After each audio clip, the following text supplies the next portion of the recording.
And welcome everyone. All right.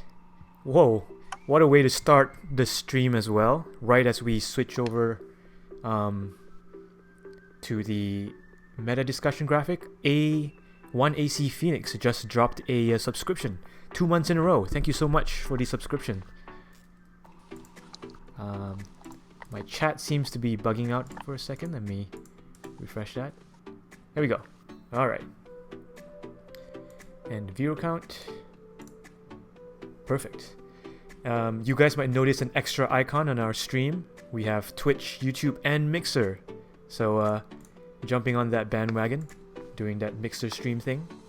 But tonight we're going to be doing our Cutting to the Core series mirrored Twilight version. We're going to be joined by a couple of our usual hosts tonight and special guests. So let's say hi to Tristan, Justin, Mason. Hey guys. Yeah. Hey. And Beagle's here as well. Brandon's here as well. Right. Yeah. And Hey, then guys. we have Jerry Seawolf, who a lot of you are probably familiar with because he writes a lot of From his good articles on Silph Arena. his Reddit. He's joining us. Yeah. And then there's a chance that Gaston will be joining us. He's one of the new Ghost Stadium coaches. He's one of the top, I think, like 10 ranked players in the world, and he'll be going to Worlds this weekend in Santiago. That name sounds familiar. He has another role in our Discord, yeah?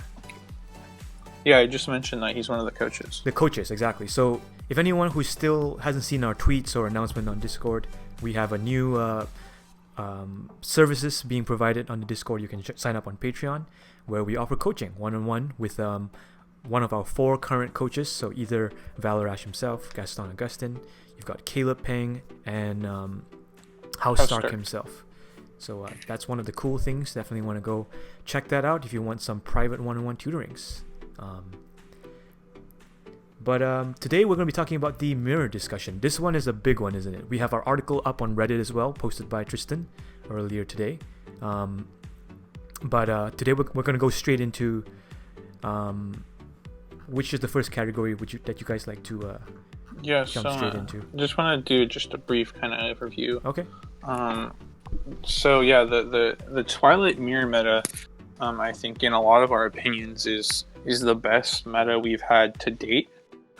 There's quite a few viable options, and it's really well balanced to the point that there's not really any one mon that is essential, which hasn't really been true in most other metas. But here there's so many viable options, and there's a lot of I'm getting feedback. But yeah, there's so many viable options, and there's like a lot of nuanced differences between different mons within the same like subgroup, and so that makes the meta quite interesting, but at the same time also kind of difficult to break down. And so, even though we have a pretty good understanding of the meta, we're still not experts, and there's just because it's so complicated. Do you guys have any other kind of general thoughts before we jump into the nitty-gritty?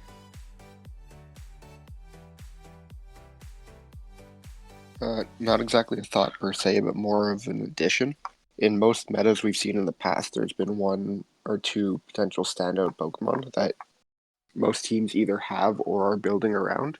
With Twilight, with our doubleheader that we just did on Sunday, 3 of the 11 teams didn't have Azumarill and or a Toxicroak, and those are probably 2 of the most commonly used Twilight Pokemon. So that just shows you how wide open the meta is actually for this Twilight Cup compared to every other Mirror Cup that we can do throughout the month of August. Yeah, and another thing to note is like just if you just look at the graphic, just how many Pokemon we have on the main graphic itself. And then, we have a handful of honorable mentions. And then, when we posted the article, we got some feedback both via our Discord and via comments on Reddit of other mons that people thought were notable omissions. And for this graphic and post, we focused on kind of the top options, but there's quite a few others that are just like a tier below, but you could still make work. And so there's just really a vast array of mons that you could use and do well with. Justin, you have anything else you want to add? Just that, in comparison to, the initial Twilight, the Mirror Twilight, we see like Charmers being able to, as you guys mentioned, fill some of the same coverage that Toxicroak and, in some respects, Azumarill cover. So those two don't even feel as essential here, which is really kind of cool. It just only increases the balance. Yeah, definitely. Because that first Twilight Cup was fairly balanced, but you did see Toxicroak on basically every team. Mm-hmm. And now I've seen a lot of very viable teams not running Toxicroak, and a lot of top players not running Toxicroak, and having success too. And that's not to say Toxicroak's a bad option now, because it still has good coverage, but it's not essential. Right. All right, and I'll kind of use that to lead into, in my opinion, the only real essential element of a good Twilight team this team around is having a Fang Flyer, as we call them in the article, which is either Venomoth, Dustox, or Golbat. And they fill pretty unique coverage in that they beat Toxicroak, and they beat the Charm users as well as the Grass types, and then have some other relationships as well. So, Mason, which of the Fang Flyers do you find yourself gravitating to the most?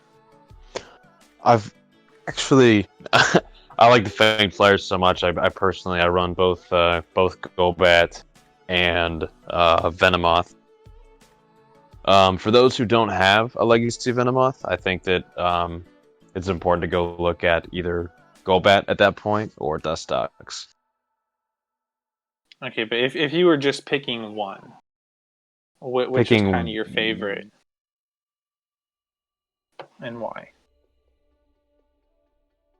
I think Venomoth, just for the consistent confusion damage, as well as the potential Silver Wind boost, whereas on Golbat you'd run more Shadow Ball instead of the Ominous Wind. So I like the potential boost that Venomoth has, and for its incredibly strong matchup against Toxicroak. Coming off of a Toxicroak, it has Silver Wind almost ready to go. So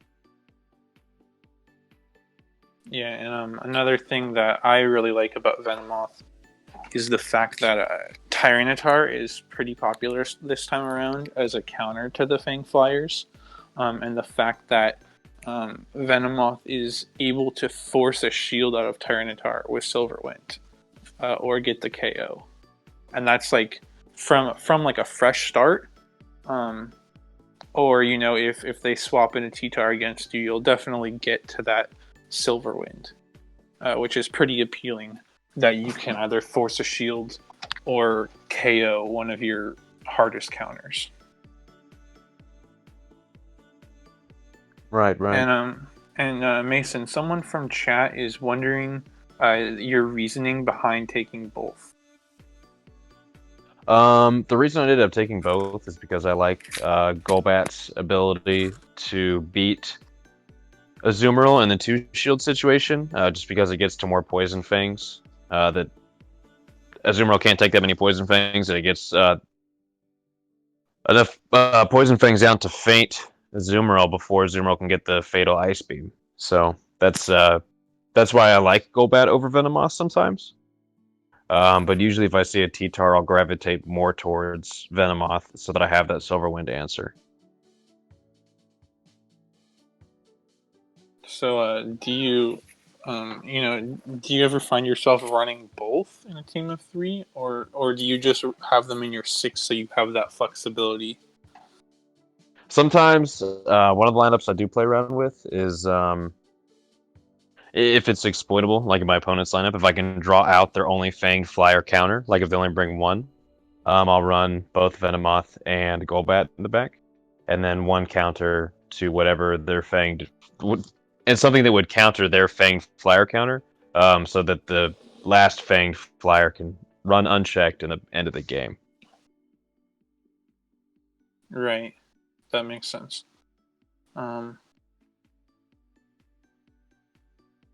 So, Justin, talk to me about, or kind of explain, talk about Golbat and what you see as some of the appeals of running Golbat. Yeah, so I actually really like Golbat. Part of that's because I don't have the Legacy Venomoth, but I think I would run Golbat likely even if I did have Legacy Venomoth, just because I really like that it's able to do better against the Dark Poison, so it can consistently beat Alolan Muck in the one shield by just double Shadow Balling. And then it's actually a pretty close matchup with Skuntank that can be somewhat IV dependent, but Golbat, often wins that just narrowly. So its ability to trade with the Dark Poisons, which are often like one of the counters that people are bringing for the Fang Flyers, I really like that aspect of it. Right. And Jerry, do you think that Dustox is on the same par as the other two? And do you think it's a viable replacement for Venomoth for people that don't have the Legacy version?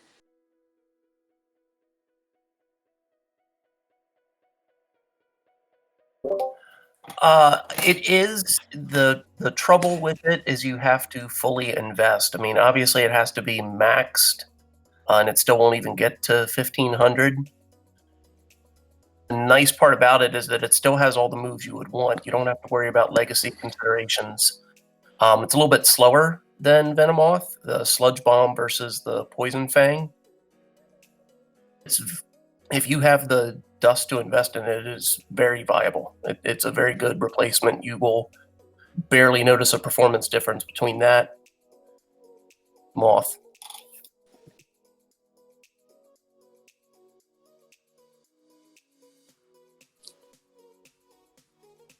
Do the rest of you guys agree with that, or do you guys see Dustox as a step below Venomoth and Golbat? Personally, I think Dustox is probably on par with non-legacy Venomoth. Because if you don't have the utility of Poison Fang, Dustox is a solid replacement for the non-legacy variant, but I don't think it should ever replace legacy Poison Fang Venomoth on your team. I agree with that. If you have both, I would run with Moth just because Poison Fang is faster, can bring more pressure, and it's certainly a lot better for baiting. Also, like Golbat, I would probably take that certainly over Dustox, possibly over Venomoth, even if I had the Legacy one. Right. So it sounds like maybe Dustox is maybe not quite as good because you're saying you'd rather run Golbat over Dustox. I would, yes. Justin, do you have anything to add? Yeah, I agree with that. I would run Golbat. I think Golbat and Legacy Moth are kind of in like a slightly higher tier, and then kind of like Brandon was saying, I think non-Legacy Moth and Dustox, they're kind of closer. But there are some trade-offs. Certainly, like Dustox and non-legacy Moth are able to get the Haunter win, which Golbat doesn't. So I guess it just there are really a lot of subtle differences where it sort of depends on your team comp. Dustox also does have the best Azumarill matchup because it has that Sludge Bomb. So it's actually able to hit pretty hard if it can land that. Right, and that's something interesting to note because a lot of people are using Azumarill as one of their counters to the Fang Flyers. And so That is one consideration, having that Sludge Bomb option.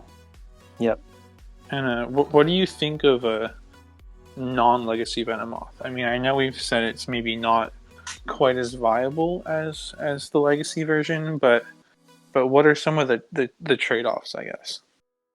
Yeah, so without Poison Fang, it doesn't win the one shield against Togekiss, and it also it can threaten the other Charmers, Wigglytuff and Clefable, but it's not able to really apply the same level of pressure. So it's more subject to ties potentially, rather than sort of those clean wins. Right, and then the other thing is you lose some of that ability to chunk Azumarill down. I Yeah. know that Venomoth still loses to Azumarill even if you have the legacy, but Azumarill doesn't love taking those poison things either. They just kind of slowly chip away at its health. And that's the unique thing about Venomoth with that moveset, Poison Fang, Silver Wind, and Confusion. It can pretty much threaten just about anything in the meta. Either really applying pressure and chunking down their HP, or possibly even forcing a shield, even against its counters, like we mentioned with Tyranitar and Silver Wind. So yeah. I kind of want to play. One thing go on, Brandon. Sorry, I just wanted to play devil's advocate a bit there. If you don't have Legacy Poison Fang Venomoth, while it is a rare legacy and one of the most sought after ones, think of it this way: you're saving 50,000 dust on not requiring a second move, because you can get by with just Silver Wind. You don't really need Psychic. You don't need it, but there's definitely times that Psychic would be nice. But paired with Confusion, though, it seems a little unnecessary in the condensed Twilight meta. I was gonna bring that up though, which is one downside of Venomoth when compared to Golbat in particular, is that so Venomoth beats the poison types, right? It tends to beat Golbat, it beats Tentacruel, Quillfish, but it beating them is basically it using Confusion and just chunking them down and using charge moves to kind of supplement the damage or force a shield. But the thing is that, and I've experienced this quite a bit in practice, where if I have my Venomoth in a matchup and it comes out winning, but it's like low HP and high energy, maybe it farmed a Toxicroak but tanked a Mud Bomb, for example, and they have like a Golbat or Tentacruel in the back, I'm in a pretty bad spot because Venomoth is relying on its Confusion damage to win those matchups, and Silver Wind and Poison Fang are both resisted. And so for those matchups, its HP is a bigger resource than its energy. And so you're kind of just dead in the water at that point. Yeah, I agree. It doesn't really have a good closing move like Golbat, especially with Shadow Ball, and even the Sludge Bomb on Dustox, like we were talking about a minute ago. Those are much better for dealing or to the follow-up one or to close out whatever matchup it's in. Venomoth really struggles with that, especially like you said, if it finishes, and it doesn't really have a very good answer usually to whatever's brought in to counter it next. Well, and like I said, it might not even be what's brought in to counter it, but like I've definitely had situations where they bring in a Golbat or a Tentacruel, which are matchups it's supposed to win, but because it's on low health, it ends up losing in matchups that it technically is supposed to be a counter to. And so I think that's where the merit of Psychic would come in play. Obviously, you are giving up a lot, losing that Poison Fang, but having that Psychic kind of nuke option for like a Tentacruel or a Golbat, I think does have quite a bit of value. And in addition, Silver Wind is a bug type that's resisted by fairies as well as ghosts, and so to have like a Psychic to at least do a decent amount of damage to like an Azumarill or a Charmer or a Frostlass, that might be, not shielding your move because they think they can tank it, could have an advantage. I think we'll come to like a similar conclusion there with like Sludge Bomb on Bite Drapion, for example, and other, maybe there are other examples too in the meta. But having that sort of surprise, nuke that can sort of take out one of your counters that thinks like Azu versus Drapion. You think you can tank Crunch and Aqua Tail, all day, but then if you're packing Sludge Bomb as sort of an off meta set, then maybe you can land that and catch it by surprise. So I see what you're saying there with Psychic on Venomoth.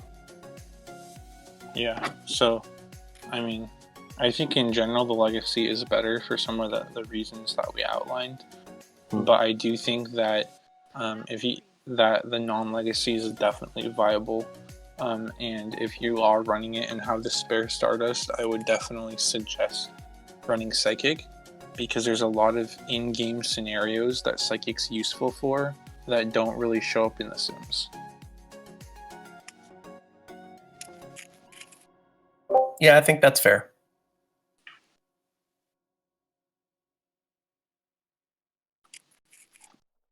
All right, and then do you guys have any other comments on this group before we move on? I think that's it. Just to say that Crobat is really not that good. Yeah. Nothing if you're going to go with a bat. Yeah. Actually, go on, Tristan.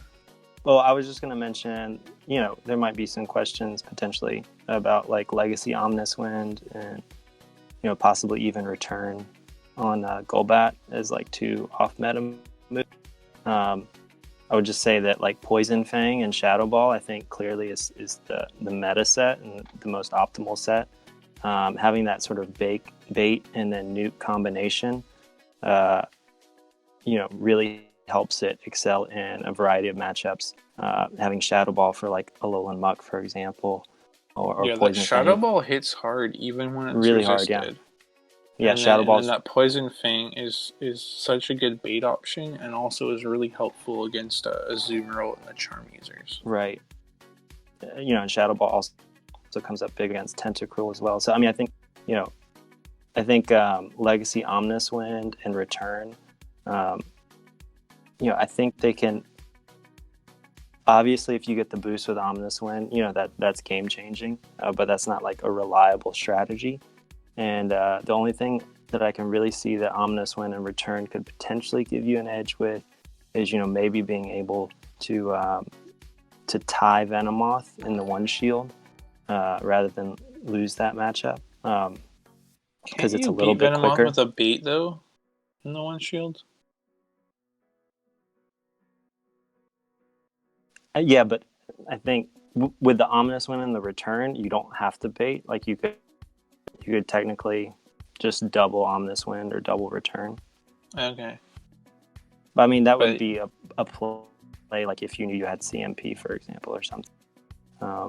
But Return also, can help, in some other matchups, potentially against like, the dark poisons. It can help in the no shields because it fires a little quicker than Shadow Ball, and it's going to hit for neutral. But I think Poison Fang and Shadow Ball is definitely the meta. Jerry, I know you just made a post about Return. What do you think about Return on Golbat before we move on? Basically, what he just said, it's a step down. You really need for Golbat both Poison Fang and Shadow Ball for it to perform the way you want it to. You give up either of those, and either you lose the critical poison damage, so you start falling behind in some of those fairy matchups. You lose the shield baiting potential, and then if you give up Shadow Ball, you don't really have a closing move. Either Ominous Wind or Return. It's a lot of its teeth because you don't have anything to really close out. Those just aren't high power moves. So yeah, and that Shadow Ball, I think. Go on. Return is good on Crobat. It actually makes it significantly better, just because Crobat has the slower Sludge Bomb and Shadow Ball. Unless you get some trickery with trading with a low-level account, there's no way to pull that off in Great League. So on Golbat specifically, it's really not a great option to run. Yeah, and I just think Shadow Ball is so much of what makes Golbat good and what makes Golbat scary. Because even mons that are supposed to beat it, like Venomoth and Frostlass, for example, don't like taking that Shadow Ball. And so even if you have that like a Frostlass against a Golbat, you don't love being in that matchup because you don't want to risk tanking a Shadow Ball, but you also don't really want to be burning shields on Poison Fangs. How about Ominous Wind for Golbat? Well, we just covered that. I'm sorry. There was a question about it. I was just, yeah. So if you missed that part, you can go back and catch up on what they were Yeah, we talking just about. covered that it doesn't really have the same heavy damage that Shadow Ball does. Perfect. And that Shadow Ball, like, nuke option is what makes Golbat so dangerous. And so now we're going to move on to the Charm users. So to start, Mason, I know you ran Togekiss in your first Twilight Cup. Can you kind of this time around, can you kind of explain to us why you picked Togekiss over either of the other Charm users?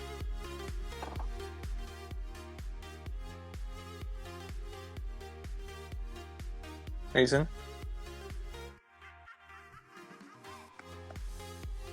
Sorry, I had myself muted just in case the dogs decided to go off. I like Togekiss for the... honestly, I ran Togekiss for its access to Ancient Power. Just because it came to it a little bit quicker than most Charmers get to their moves. Feel free to correct me if I'm wrong. Doesn't it... I believe it's the fastest Charmer that gets to any viable charge move, right? Yeah. And so I like that it was a Charmer with some sort of shield pressure, or like a little bit more shield pressure than just going out there with like Wigglytuff, and then you get like one Ice Beam and die. He has the potential to get to like 2 Ancient Powers sometimes, and the Rock damage in this meta is really good neutral damage because not much resists it. So that's why I went with Togekiss. I'd also use it as like kind of a safe swap in the back and switch it in with 2 shields. Interesting.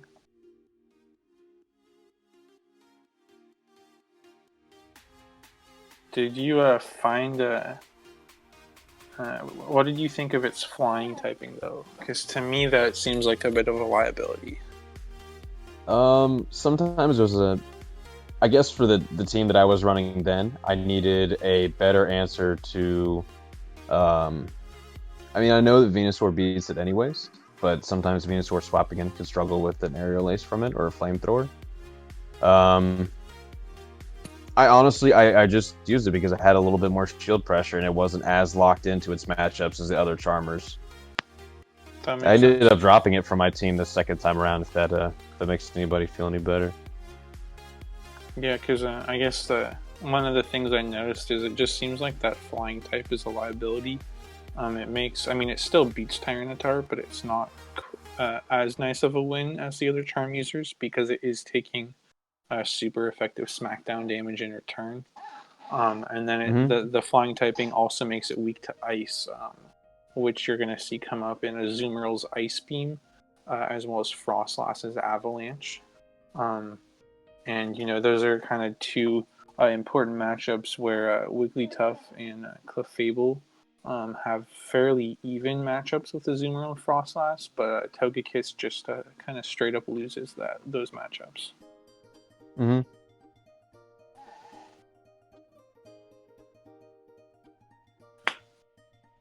All right. So who wants to make a case for Wigglytuff here, and who wants to make a case for Clefable? I can try for Wigglytuff. All right, go for it. So the biggest thing it has going for it is the ghost resistance.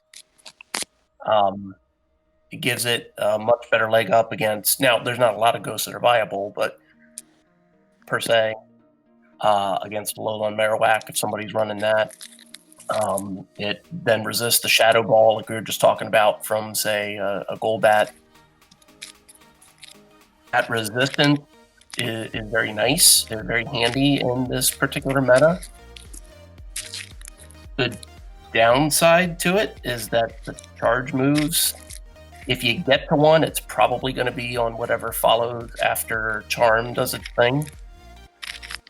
It usually won't come into play unless it's something to drop on the next mon that follows. But edge with Meteor Mash there. But the ghost resistance is very nice. It sims very well with that. Now there's comments in the chat about obviously sims don't always tell the whole story, and some other people are saying that in actual testing, Cleffy may be a little bit better. But you do have to like that ghost resistance. It's very relevant with core meta. Shadow Ball Haunter is the big one that it Yeah. really helps with. It annihilates it. I think it's down in like 3 or 4 charms. I mean, it goes down quick. Yeah, well, I mean, the thing is, any charm user kind of kills Haunter pretty quickly, but if someone's running a Shadow Ball Haunter, you don't have to worry about any of their charge moves, and you can just tank them because you double resist that ghost. Whereas the other charm users are going to have to think a little more because they don't love taking a Shadow Ball to the face. Yeah, because Shadow Ball Haunter just hits so hard. Yeah. Brandon or Justin, do one of you guys want to make a case for Clefable? Can I make a case for considering Clefable not actually having one and scrapping the idea? Sure. Biggest thing with Clefable is it has access to Meteor Mash, which is a non-stab move, but super powerful. And while it does charge slowly with Charm, if you get it shields down, it's going to take a good chunk of nearly every single Pokemon. And I believe it actually one-shots Tyranitar, which is a big one. I mean, Charm still deletes Tyranitar regardless, but Meteor Mash as a finishing blow could be good. Outside of that, you have access to Psychic, which is just a bad PvP move. You have Moonblast, which is kind of redundant with Charm's fairy typing. And I'm blanking on the other one. I think does it get Dazzling Gleam? I actually don't remember. Yep.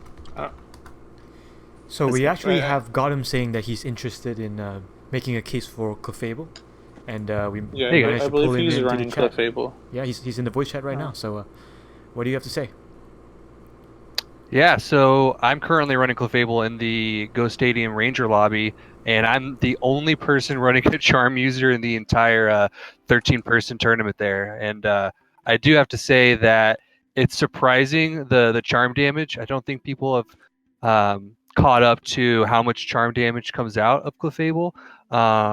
And that Meteor Mash, and then the possibility that I ran into another Charm user would have been nice, but because it hasn't caught on, I don't think that strength is going to be showing, at least in a lobby where there's no other Charm user. Right. So why did you pick Clefable over Wigglytuff? I picked Clefable because I liked the Meteor Mash for the other Charmers. I've been playing locally, and the local people have been using Wigglytuff because it's coming right out of Jungle, where people are feeling a little bit more comfortable with using it and carry it over into Twilight.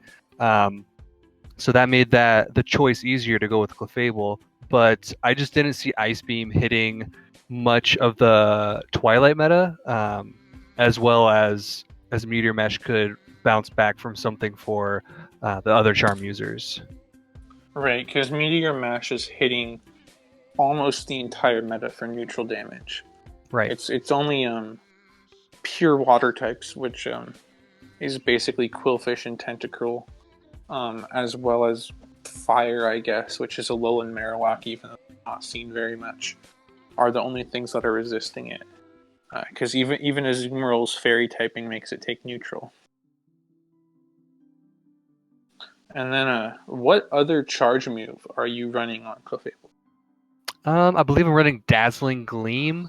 But honestly, I don't think I ever have to use it. Clefable just doesn't have enough HP to survive to get to Dazzling Gleam effectively, and you're hitting everything neutrally with Meteor Mesh regardless, and the charm damage itself does a good job of hitting anything that Dazzling Gleam would hit normally. So kind of like the same thing with Venomoth having Psychic, it's just it's a little overkill for the role that it fills. Right, so it's interesting you chose that one because that's the only second charge move I haven't really seen argument for. Mm-hmm. I think there's definitely a good argument for Psychic, because if you win a matchup, you're assuming your opponent is going to be bringing in a counter next, right? And if your opponent has a Quillfish or especially a Tentacruel, they're likely to bring that in. Because it can kind of farm down pretty easily, and will be resisting your Meteor Mash as well as your charm damage. And so Psychic would be something that would allow you to do a good amount of damage or force a shield. I've noticed when I play against people with Wigglytuff or Clefable, and especially Clefable, if it's not running Psychic, I can just tank whatever charge moves they throw at me. Because Tentacruel's so tanky and it resists everything else. You could also consider at least Moonblast. I know you think of it as typically a 1-bar slow move. The exact same charge rate as Dazzling Gleam, deals 30 more damage. Yeah, that's what They I was both going to take say. So Dazzling Gleam, Moonblast, and Psychic are all 70 energy. But of them, Moonblast does hit the hardest. So if you do manage, to land a charge move, Moonblast absolutely hits like a truck. I think it does like 70% of a Alolan Muck's health in one hit, for example. And so, most people are going to be shielding that move from Clefable because they don't want to be taking like a Meteor Mash or a Moonblast. But if they're out of shields or decide not to shield for some reason, that Moonblast is going to hit really hard.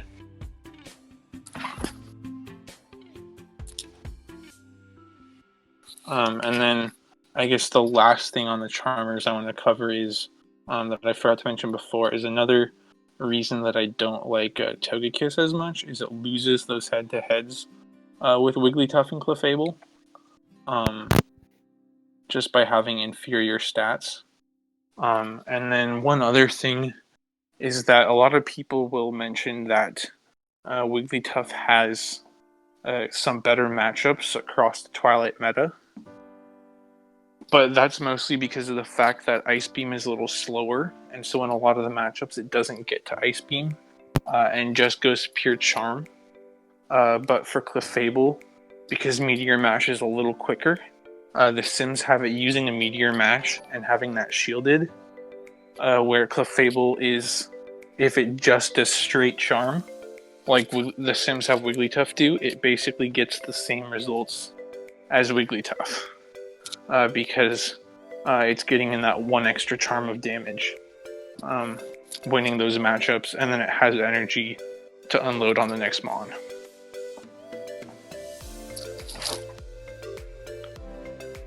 And It's Smug on Devo was saying that Clefable actually performs slightly better in some cases, actually, especially if you compare a high-ranked Clef and a high-ranked Wigglytuff. So that's just something to note where you have to, be smarter than the Sims because the Sims aren't picking that up.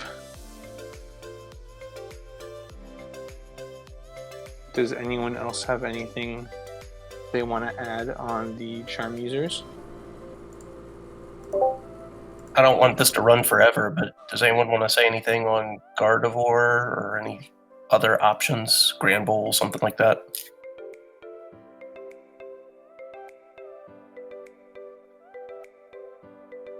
You don't think so? I'm not sure if I think- Togekiss has Charm, but there was a question earlier about Togekiss from YouTube. Wait, Togekiss or Togetic? I'm sorry, 'Cause we've Togetic. been talking about Togetic. Togetic does not have Charm. Yeah. And So- is not that good. It's not that good. Even I think Because they were asking it about. basically has to run Hidden Power as a fast move, basically, which is just not that good of a move. Okay, all right. It did make the graphic though. Yeah, it did make It's the just graphic on the bottom right yeah, it's corner. It's in the bottom right. Yep. corner. Yeah, Yeah, the it's special in that spot right trash there. bin where Yeah. it belongs. All right. So what is the next category? Yeah, and we might touch on Gardevoir a little later, at the end if there's time. But I do think it seems like Gardevoir is probably better with Confusion in this meta. Just in case we don't get back to it. So we're just going to keep following this graphic kind of around and up to the dark types. So, So, if anyone is confused at what graphic we're talking about, I'm going to link our Reddit post in the Twitch chat. I guess I can put it on YouTube as well.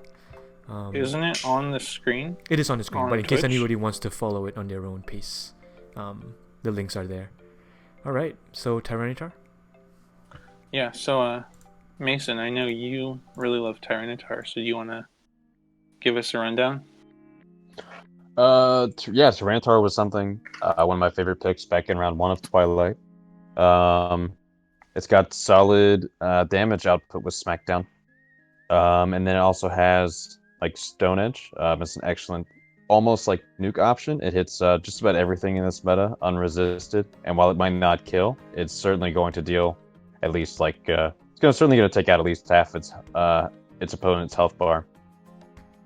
It's a great Fang Flyer counter. However, it still is forced to shield against Venomoth. But some of its biggest drawbacks, while it also beats the Dark Poisons, some of its biggest drawbacks are grass and water. So like Venusaur, Victreebel, Azumarill are certainly not things it likes to go up against. But against like poison types, it tends to do very, very well.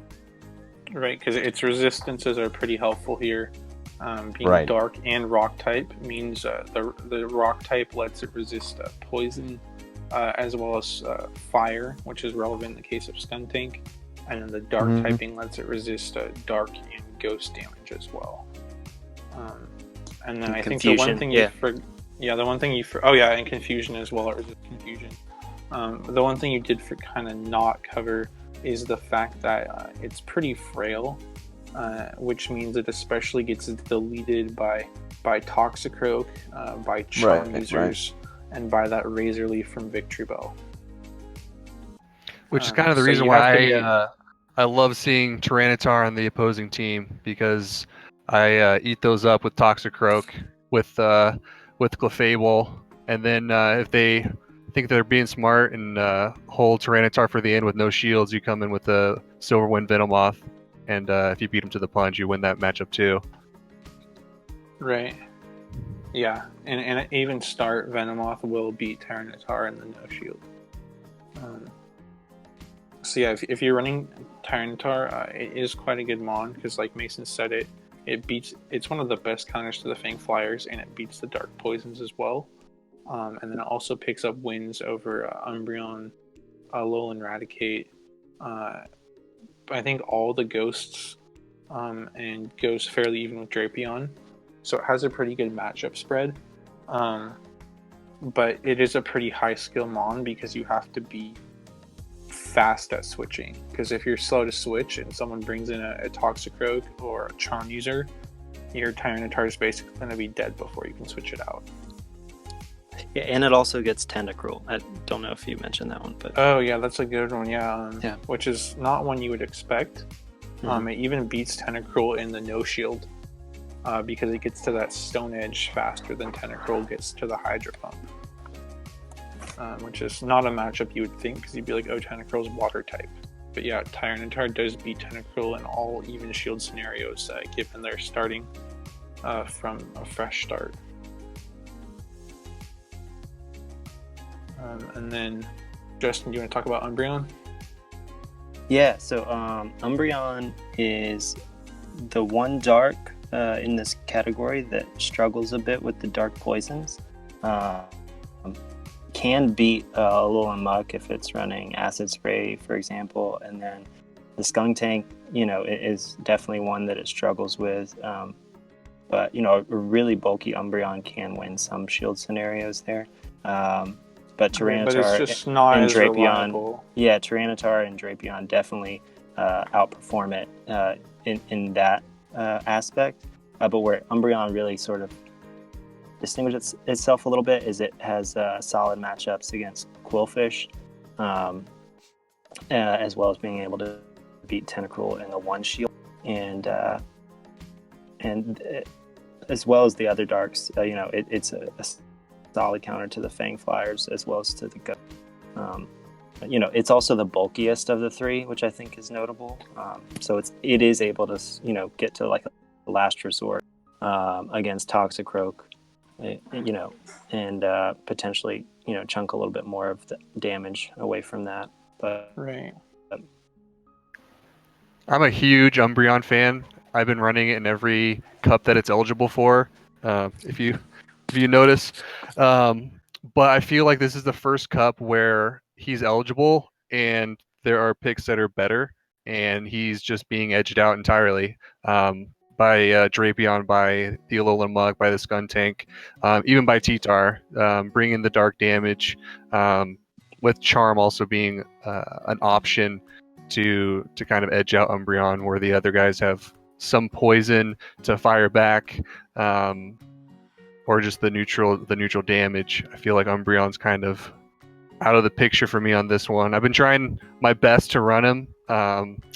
But with Venomoth running around with Silverwind, with Charm users, it's not landing on the targets that it needs to be successful.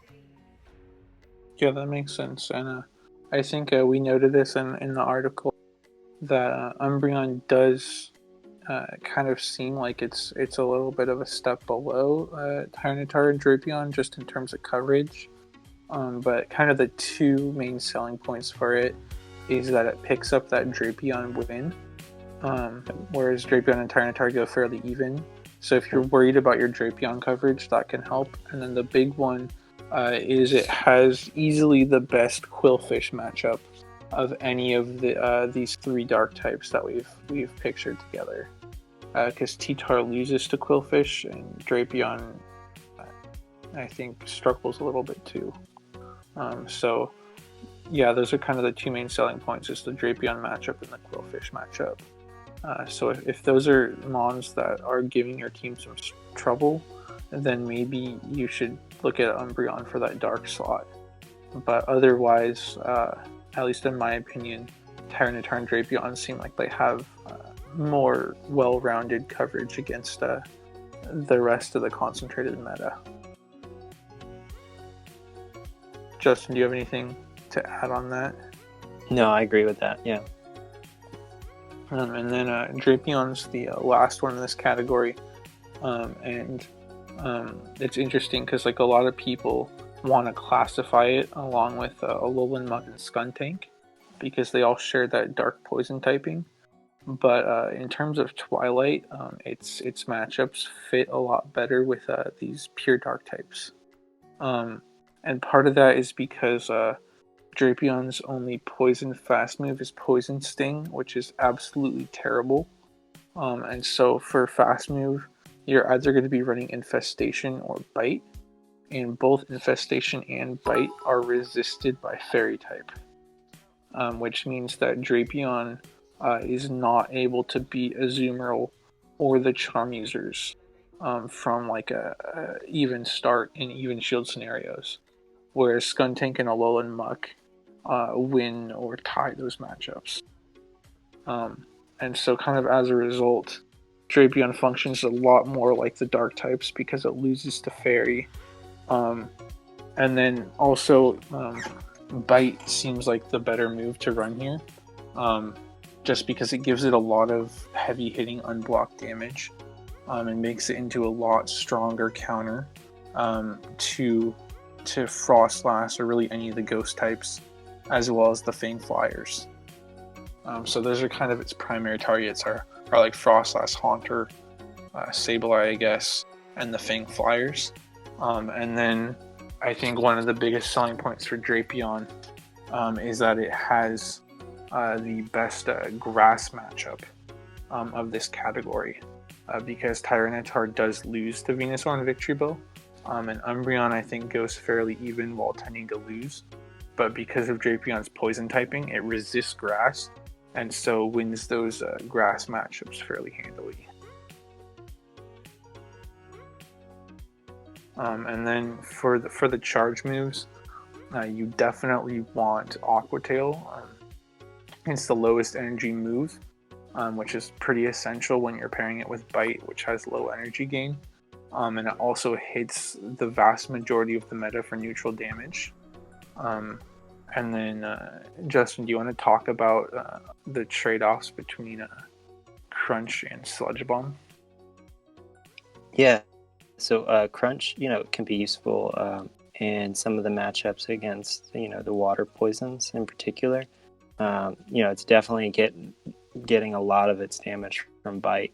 But, Crunch can definitely come up big as that Aqua Tail is going to be resisted. And then Sludge Bomb is sort of, it's going to take a long time to get to Sludge Bomb with the low energy gain of Bite, but it can definitely, take some of, your counters by surprise. So Azumarill, is definitely, one of the better counters to Drapion. If it's running that Crunch Aqua Tail set, and an Azumarill user might get comfortable and, potentially just want to farm and tank the Crunch or Aqua Tails, which are both going to be resisted. And if you can land a Sludge Bomb, then that can definitely really flip that matchup. So I think there's definitely some merit to running Sludge Bomb, but it's a little situational, and Aqua Tail is definitely what you want. Yeah, it seems like that Azu matchup is the key thing, because Sludge Bomb prevents you from getting farmed.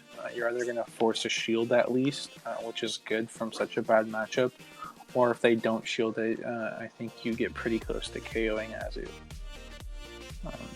But like you said, that Crunch definitely helps it with those Quillfish and Tentacruel matchups, where without Crunch it doesn't have all its charge moves are resisted then, and so it doesn't do as well without Crunch.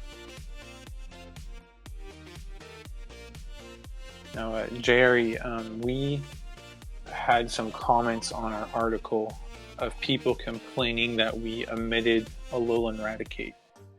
Do you think that was a warranted exclusion, or do you think Alolan Raticate is worth consideration? I think it's still worth consideration. It does take a little hit that it didn't have in the past from the types. And certainly it still dies very quickly to Toxicroak, just like it did back then, but it's the same matchups it did back then. It does well against the dark poisons. I know they're kind of slipping a little bit overall. I think it's still solid. I do think it's outclassed in general by the other things we've been talking about so far, or the other two dark poisons. But it's still a solid choice. I mean, if you have one ready to go coming up, you don't really have time or dust or candy to build up one of those other options, it's still a decent plug and play. Cheap. So what's kind of the main selling point of it? It's just the dark matchups, right? Because I think it's able to beat everything besides Tyranitar.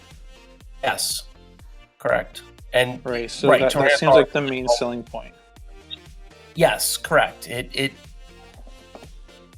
not have the same solid performance that, say, a Drapion will, but it can definitely deal some big damage unless you have something like a Tyranitar, as Quick Attack and Hyper Fang are not going to be resisted, and they do hit hard. I mean, Hyper Fang especially hits very hard for its cost.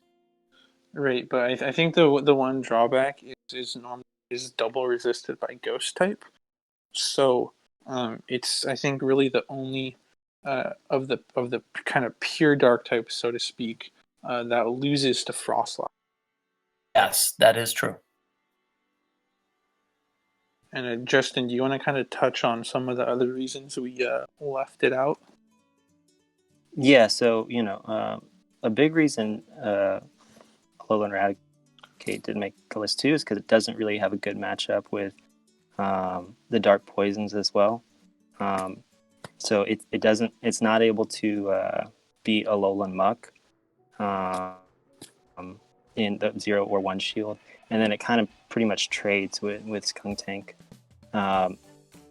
In addition to that, it doesn't beat Tentacruel in the 1 shield, as it can double Sludge Wave actually to win that. And then so it's just kind of, it falls a little bit where in the same range as Umbreon without getting some of the same advantages against the water poisons, for example, or having good dark poison matchups as well. Doesn't it struggle against the grasses more than Umbreon does?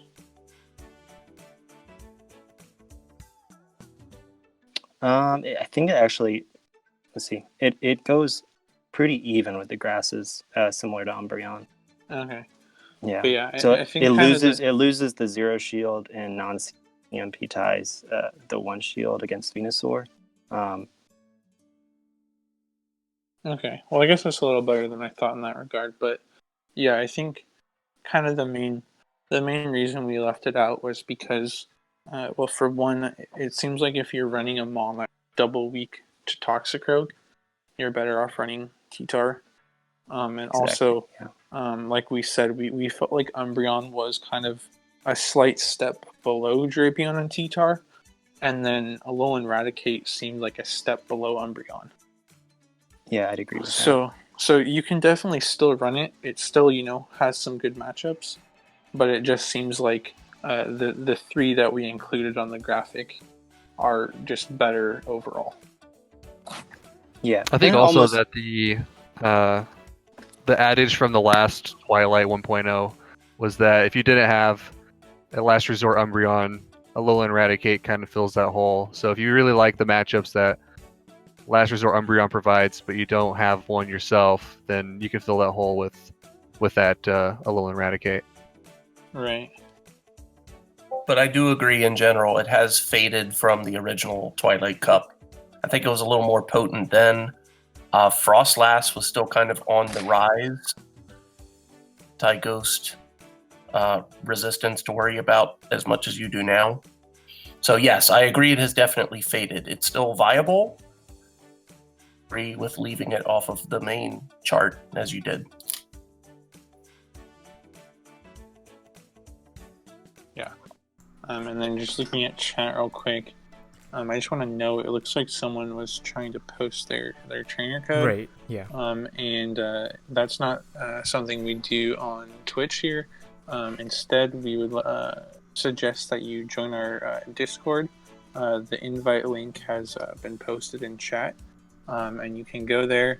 And we have a trainer code channel where you can add practice partners. We also do remote tournaments where you can work to ultra with a group of people and then compete in self tournaments remotely. Yep. So we would suggest that you join our Discord and add friends that way. So we talked a little bit about Muck, Alolan, not sure about Muck, but Alolan Muck. But and there was a YouTube question about Grimer with a ground fast attack. We do try to go pretty meta with our graphics most of the time, so that's why something like Grimer doesn't really show up. Do you guys have any experience with Grimer? To answer the question. So I haven't used it myself, but Grimer in Twilight 1.0 had a lot of hype early on because it's the only Mon in the format to have a double ground move set, having both a fast and charged ground move. But the hype kind of died out fairly quickly as people realized that it wasn't quite as good as it was hyped up to be. And also you have to note that it needs to be maxed out and ideally 100%. Do any of you guys remember a little more about Grimer? I remember that it's ground. Go for it, Justin. Oh, I was just gonna say it's mud slap. I think that's an important, Yeah. distinction is that it's not mud shot. The fast move's mud slap, which is a really bad fast move, and so I think that definitely hurts it. It just, it's sort of a very one-dimensional, anti-poison, anti-dark poison, anti-Toxicroak, but it doesn't really, accomplish a lot else outside of that role, outside of the ground user kind of role, and mud slap's just too. Yeah, Mudslap's just not a good move. I think if it had shot instead, it might be a slightly different story.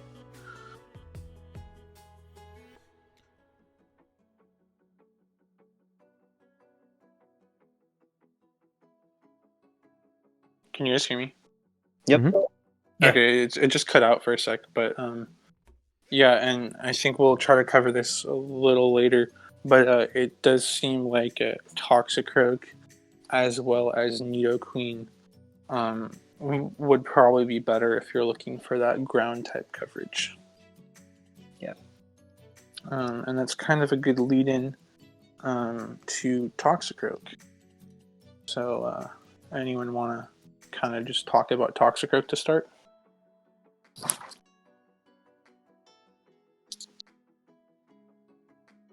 I love Toxicroak, Twilight 1.0. I in the finals in Kansas City, where I went, I think 5-0. I led Toxicroak 3 times in a row on my opponent, and I think that worked out because you could just quick switch out of a Venomoth bad lead and then save it for a better matchup later on. But I feel that the meta is different for Twilight 2.0, and Toxicroak is kind of more of a 50-50 play rather than a save it and hope for the best kind of thing. I think with T-Tar being in the meta, though, it still gives Toxicroak viability, but I can definitely see where people are deciding not to run it at all, based on the bad matchups with the with what's currently taking over the meta. Yeah, so yeah, like you noted, in Twilight 1.0, Toxicroak was basically mandatory in every team. But now, it's obviously still quite good, but it's not essential. And I think someone on Twitch was asking, is it possible to run a team without Toxicroak? I would say absolutely. You can kind of cover what Toxicroak beats with the charm users for the most part, because Toxicroak's main function is to beat the dark types, which the charm users do, and then it also beats the dark poisons, which the charm users go fairly even with. And there's some other ways that you can kind of pick up Toxicroak's coverage too, like Tyranitar, for example, beats the dark poisons. So you could kind of replace Toxicroak with, say, a combination of a charm user and a Tyranitar. Yeah, or Golbat maybe even, to pick up some of the dark right, poison yeah, matchups. because but you're right. That's what makes this meta so diverse and so great, is that there's so many of these like subtle matchup differences where really no one thing is essential here, which is really awesome for because a balance. Twilight 1.0, if we had made a graphic, but that was kind of before we were doing these graphics and write-ups. I think Toxicroak definitely would have been like dead center of the graphic with kind of all the arrows going to or from it. But now you can see it's kind of more off to the side. But it definitely does still have pretty unique coverage in the fact that it does beat the darks and the dark poisons. And then it has that sludge bomb kind of threat against Azumarill and the charm users. Even though it does tend to lose to Azu and the charm users, if it is able to land a sludge bomb, that can definitely flip the matchup. And then that mud bomb is pretty useful. It gives you super effective damage against like Tentacruel and Quillfish, for example. and its combination of moves is able to hit most things in the meta for neutral. And then I believe, correct me if I'm wrong, but I believe Toxicroak tends to have the upper hand against the grass types, just because it's resisting grass moves and hits them for neutral with Mud Bomb and Sludge Bomb. Justin, is that right? Yeah, Toxicroak does have good grass matchups. Yeah, they're kind of tight, but it's definitely able to pull those out. Sludge Bomb for Venusaur, and then Mud Bomb sufficient for Victory Bell in those matchups. Okay. So yeah, I mean, it still has pretty valuable and unique coverage, but there's like I said before, there's a lot of people that aren't running Toxicroak and having a lot of success.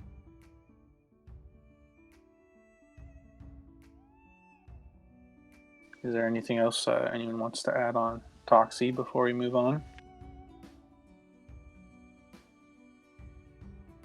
Yeah, I think that's it. How many of you guys are currently have Toxicroak in your team? I do. I do. I have I it don't. also. Yeah, I still do, but I'm finding I'm using it less and less. I actually don't have it.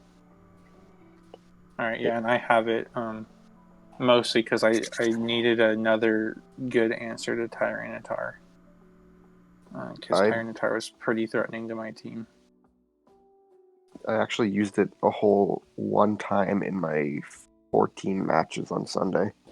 And that was because their team was fairly weak to Toxicroak. Otherwise, it just sits on my bench and pressures out the Tyranitar and Dark Poison so that the rest of my team can go in and clean up. It was more of a bait than anything.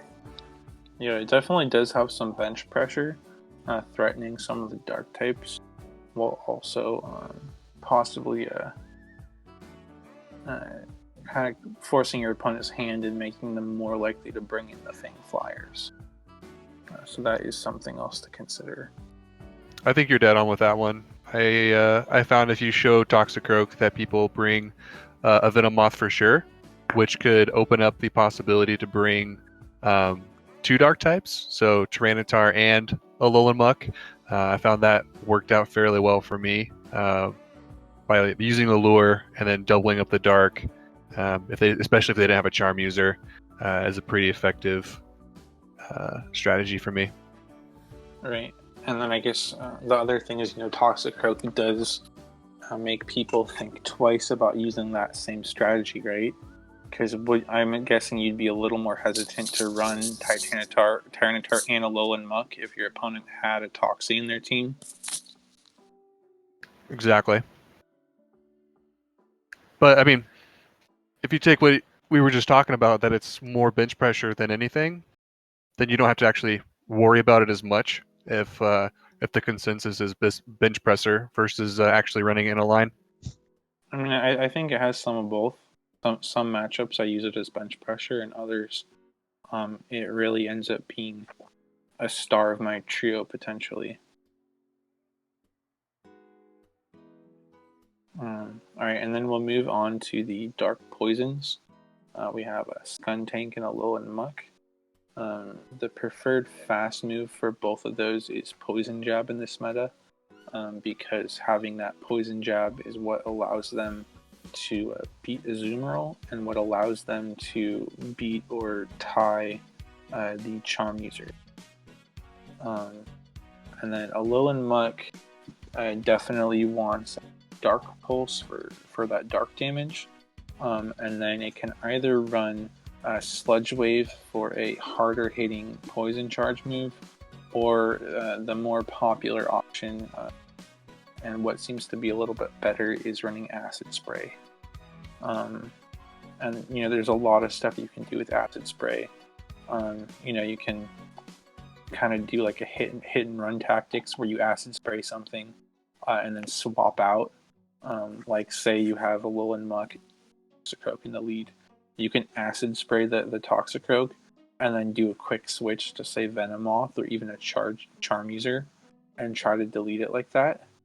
Or there's shield bait tactics, or if you win a matchup, you can kind of just acid spray something as a parting gift. And then I also believe that acid spray is needed in order to win or tie the charm. Justin, do you have anything to add on that? Yeah, acid spray helps, in the charm user matchup. So there are definitely some bulk points and break points that can, factor in, and potentially, Olamut can get a win without requiring acid spray, but acid spray just really cleans up those matchups because you can hit that charm user and then that, little boost, in poison jab damage enough to edge out against those shielded charmers. And then Sludge Wave, the big one is, it helps with the Umbreon matchup, whereas Acid Spray and Poison Jab together just aren't quite enough to take down Umbreon because of its bulk. Is anyone else here running a Alolan Muck? I'm running a Alolan Muck. Well, I know I you ran it, and Okay. it was the MVP of my team, actually. Why is that? I usually paired it with Golbat, actually, and then my third would either be Azumarill or Quillfish. My other two were Tyranitar and Toxicroak.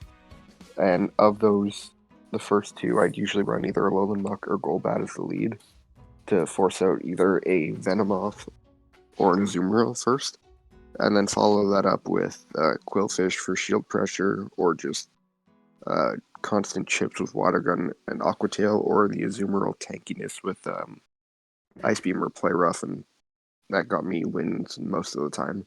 But The only what was times it I- about? What was it about Alolan Muck that made it the MVP?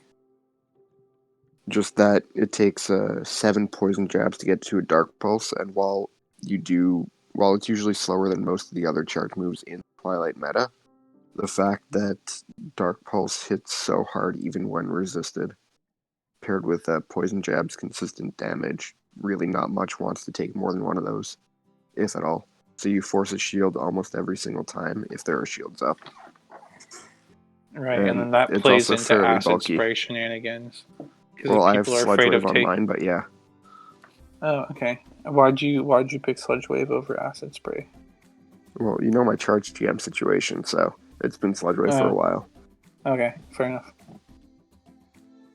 But a bit more reasoning for it is I like how it just nukes Azumarill, and also does a nice chunk of damage to Venomoth, Golbat, or any of the other poison types that, even while resisted, they don't want to take a Sludge Wave with Muck's attack.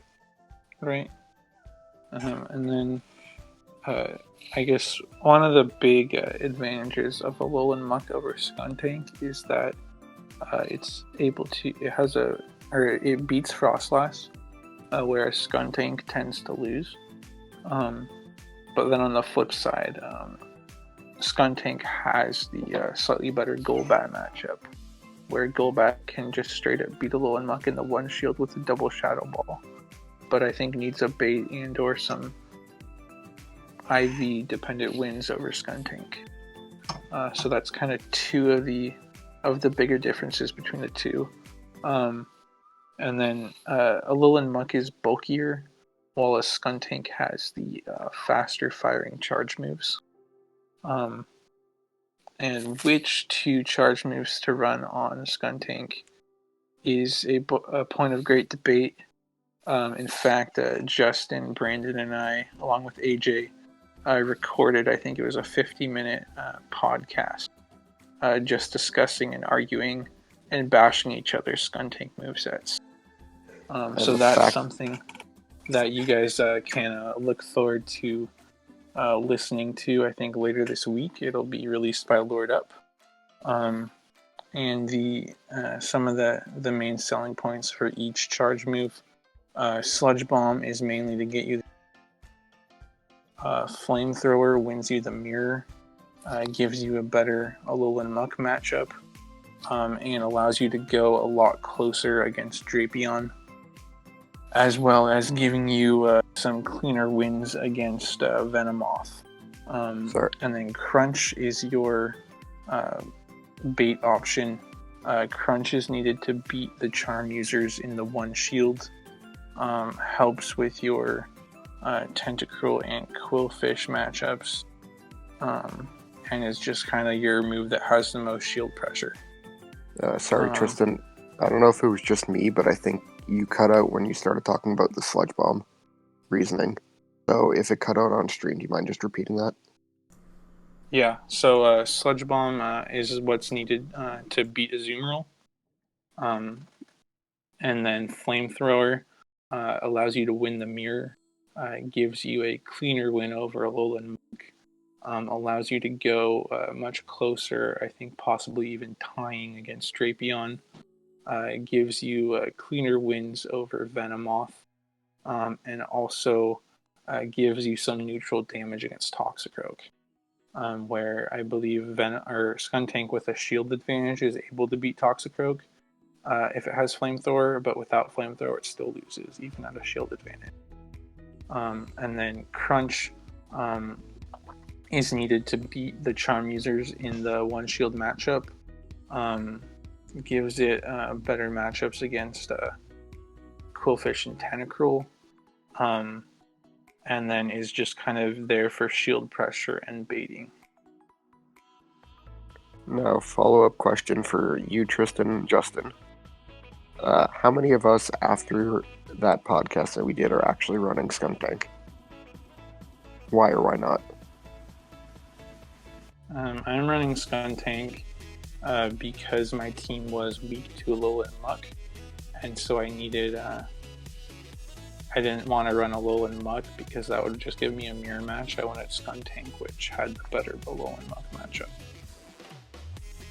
Yeah, and I'm running Alolan Muk because I like that it has a cleaner win against Venomoth, and it's just a nice bulkier option. I like the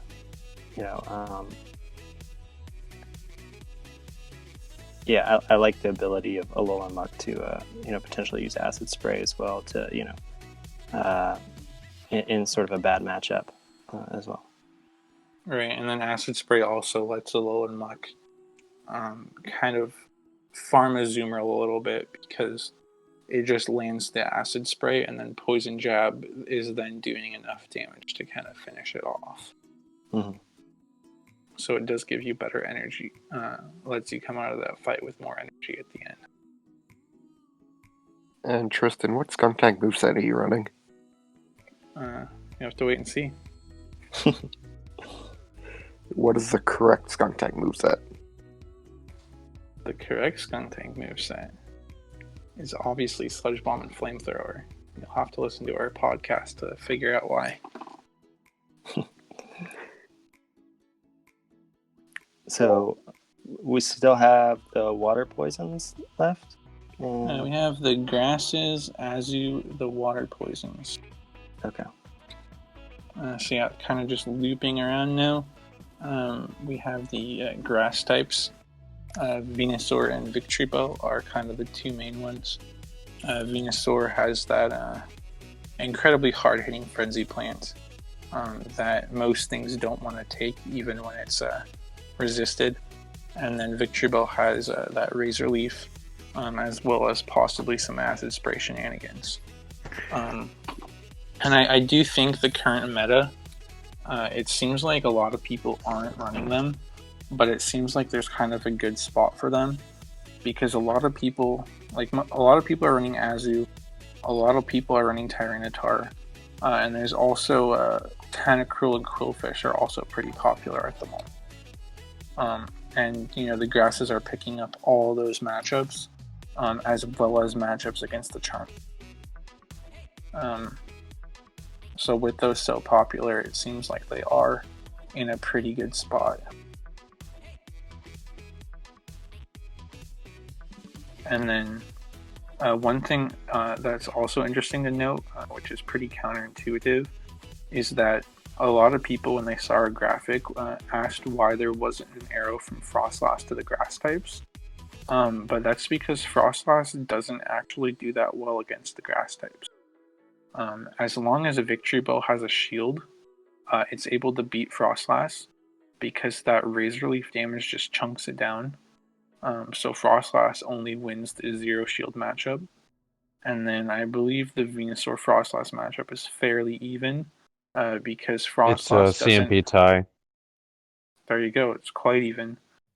Because Frostlass is on the frail side, so doesn't like taking that neutral Frenzy Plant damage.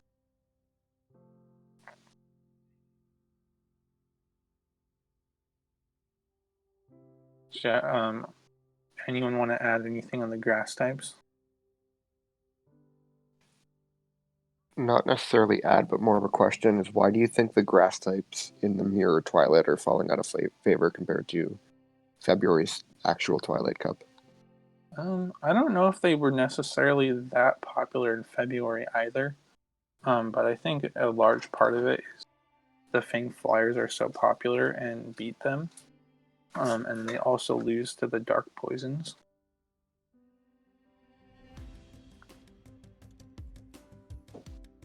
And so their coverage is like a little bit limited.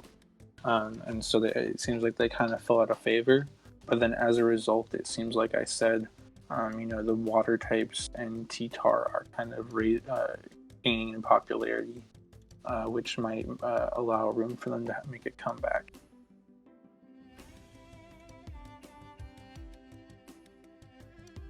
Are any of you guys running a grass type? I'm not. I am not. I won my original Twilight Cup with Victory Bell, bringing it in against Azumarill kind of as a last-minute desperation play. But I am not running it this time. Mason? I've ran Venusaur in every single Twilight Cup, except for the one that I'm currently in, actually. In past, I've just liked it as an answer to both Tyranitar and Azumarill. But I guess it fell out of favor just out of just some other picks that I would rather have instead of Venusaur. Yeah, so what would you rather have over Venusaur? Like what kind of caused that I doubled switch? I doubled up on the Fanged Flyer coverage and ended up dropping Venusaur. Okay.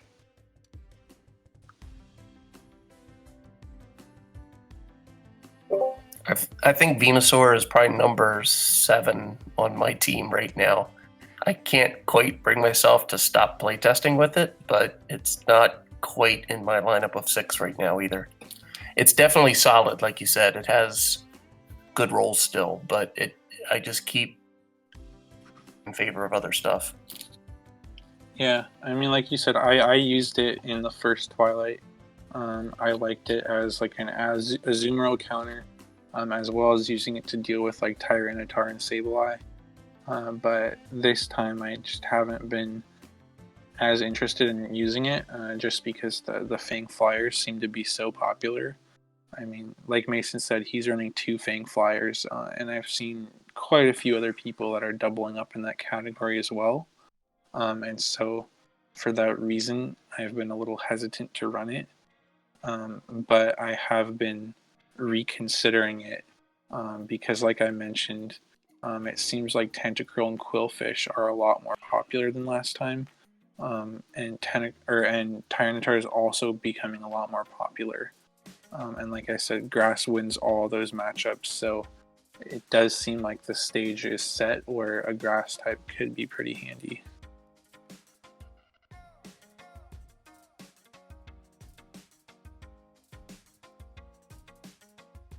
Anything else you guys want to add, or should we keep going?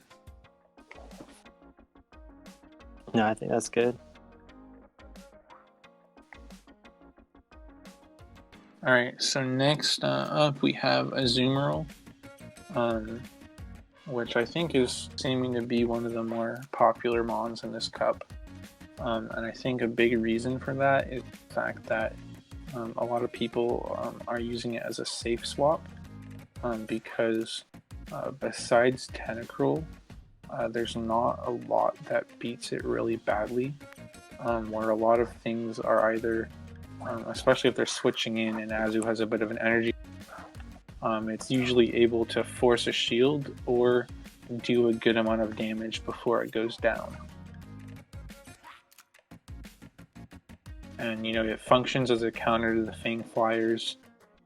It's obviously a little bit of a softer counter because it does take super effective damage from Poison Fang and Sludge Bomb. But it does counter the Fang Flyers. It counters the Darks. And it tends to do decently well in the Toxicroak matchup. As well as generally beating Frostlass and Evil Eye.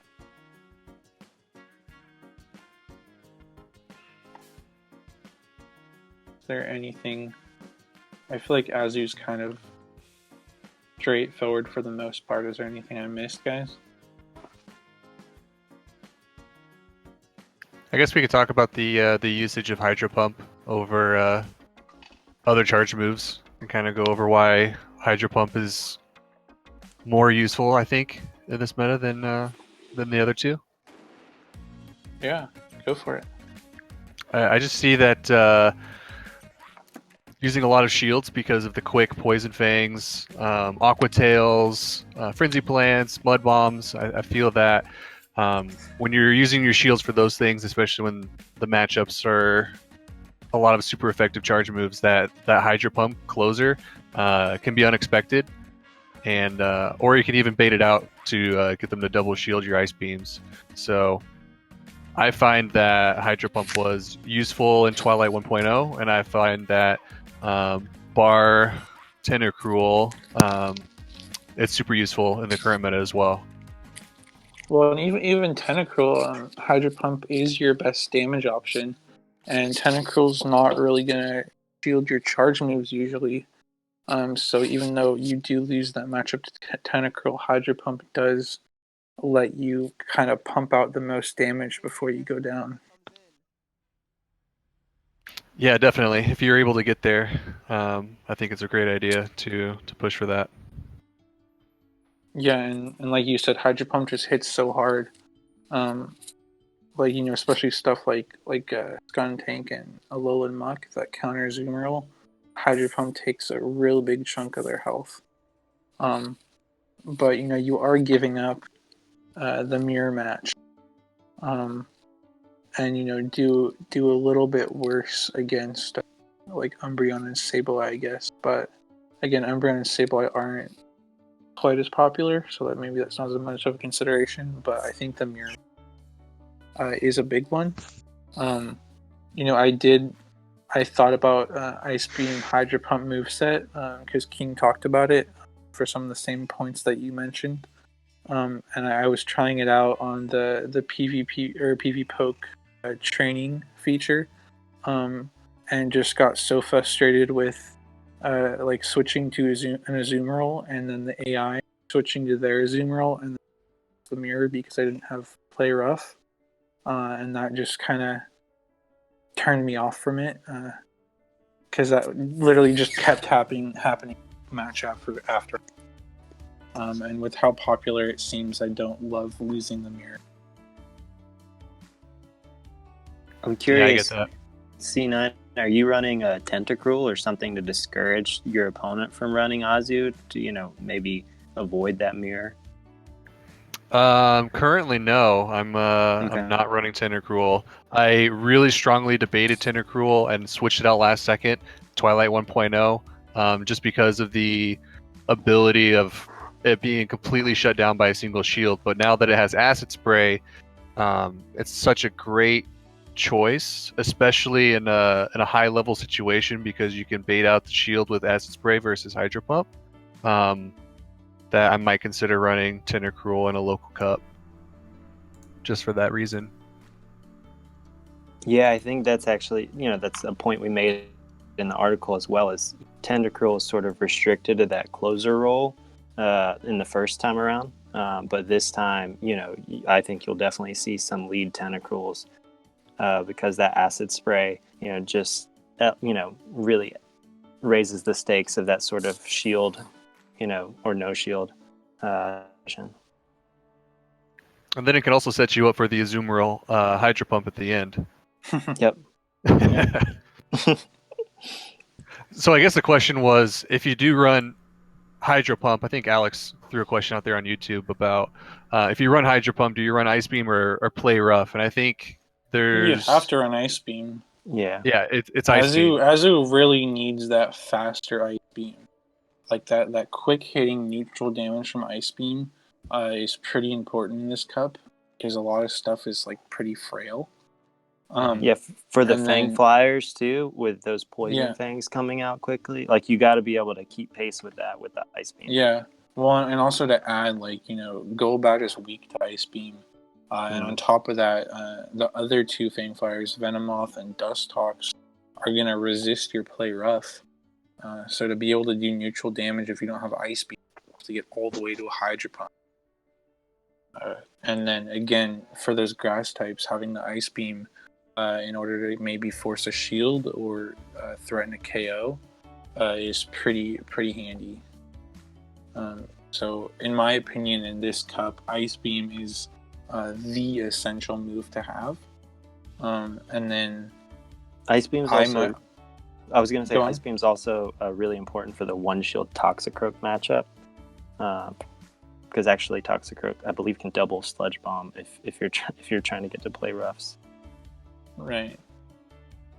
Yeah. So Ice Beam just seems pretty important here. And then, I mean, there's definitely argument for Hydro Pump as we've heard. And then obviously Play Rough gives you the mirror. But I really can't envision running an Azumarill meta without.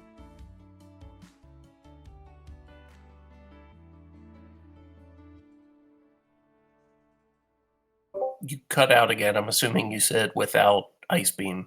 Yeah, Yes. without Ice Beam. I think you'd be crazy to run one without Ice Beam. Yeah. And then if you're worried about the dark matchups without having the play rough, you can still do well with a stab Hydro Pump or baiting definitely. out with the Ice Beam to try and draw shield. Because they may think that you have the play rough, and that could be a good way to show that you don't. And then they bring a Azumarill next round to kind of say, well, if you got an Azumarill, I'll match you with mine and beat you in the mirror, and then you just don't bring it at all. I bring a couple counters to the Azu. Just some mind games that you can play with that. Definitely. Yep. And then that kind of brings us, we'll loop around now onto the water poisons, Tentacruel and Quillfish. And we kind of briefly touched on Tentacruel already. It is the hardest Azumarill counter in this meta. It is pretty appealing because it can potentially just deter or punish people trying to use Azumarill as a safe swap. And then it has favorable matchups against the charm users, and then is really deadly in the shield with that heavy hitting Hydro Pump. And then, like we said, now with Acid Spray, you can potentially use it more early and mid game because it has that Acid Spray's lower energy cost than Sludge Wave, and gives it those shield bait potential. As well as Acid Spray allows it to basically just fire off one Acid Spray against Azu or Charmer and then just farm up with Poison Jab from there.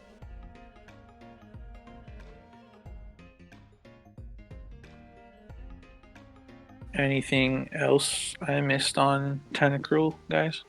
I think just two kind of important matchups that aren't within the graphic are the fact that it loses Tyranitar, which we mentioned before, and that it's also able to beat Alolan Muck with just a double Hydro Pump in the one shield. I think those are kind of two important matchups. Definitely. And then, there is still some consideration for Sludge Wave, just because it does hit harder. So, if you do need a harder hitting, like if you just need some damage to finish something off, you don't have to wait all the way till Hydro Pump. As well as, there's kind of some reverse mind games where, like if you fire it off, like right when you get to Sludge Wave energy, your opponent might be like, oh, well, they don't have enough energy for Hydro Pump, so it must be an Acid Spray. and they let it go through, kind of a thing. So there's kind of some reverse mind games there as well. Yeah. But I definitely think that Sludge Wave and Acid Spray both have viability, and it somewhat just depends on your play style.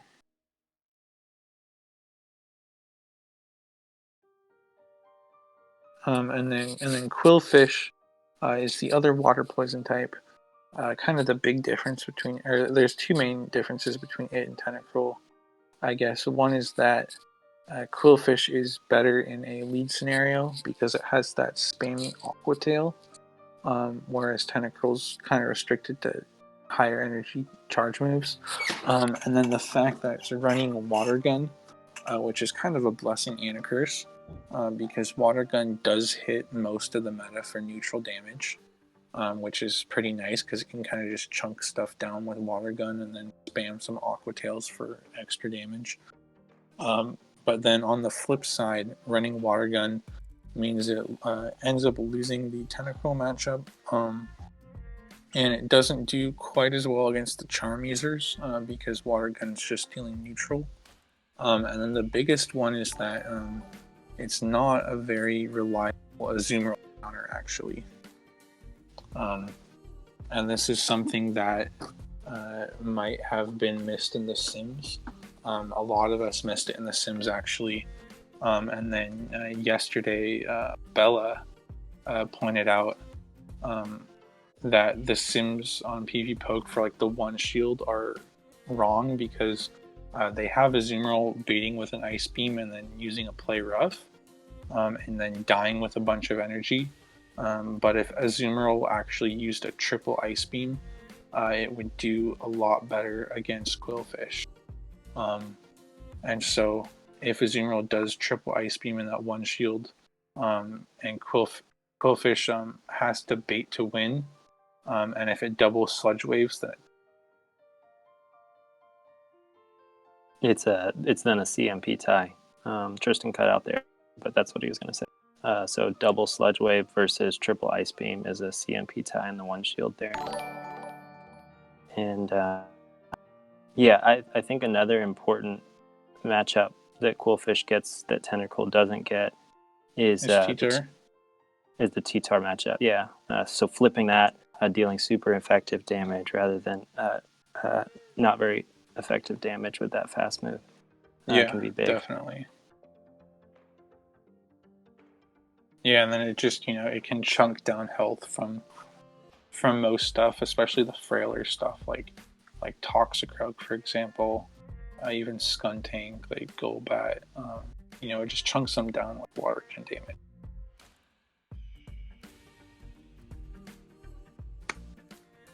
And Justin, what do you think in terms of charge move on Quillfish? Do you think Sludge Wave or Acid Spray? I think you almost have to go Sludge Wave. I assume if you're running Quillfish, then you're probably wanting it to at least sub, or fill that Azumarill counter role in some capacity. And so it needs Sludge Wave to beat Azu in the zero shield, and then to have a shot at beating it in the one shield with a bait or tie at worst potentially. With Acid Spray, I would rather run Acid Spray on a different on here if I was going to try to build a team around Acid Sprays. I think Tentacruel is a great option as well as a Olomuck. They're going to get to that Acid Spray much faster, also with the Poison Jab energy gain. And also they have other harder hitting moves that are scarier to shield. Right. Versus like Quillfish, like Aqua Tail can chunk down health, but it's pretty spammy, so you're less likely to shield it. Exactly, yeah.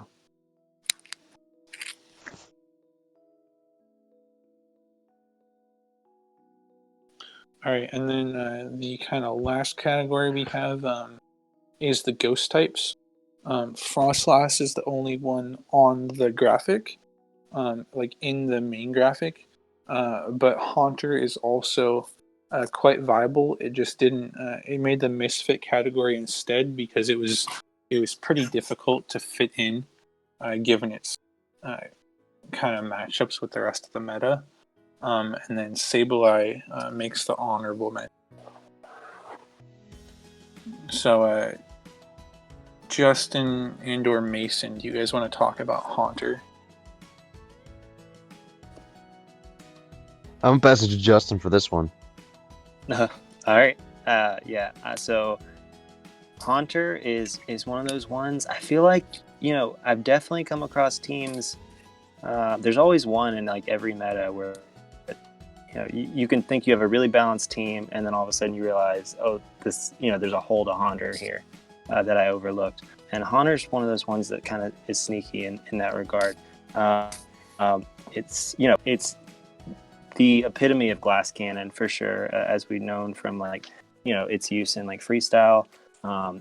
Here, Sludge Bomb and Shadow Ball are both viable secondary charge moves. You're going to want that Shadow Punch, Shadow Claw combination for sure, and it's a really good Tentacruel counter, which I think is pretty key. I think we're seeing an uptick in Tentacruel, and so I think Haunter is in a really good spot there. Also being able to beat Azumarill and Toxicroak, as well as Golbat and Togekiss. A lot of top picks.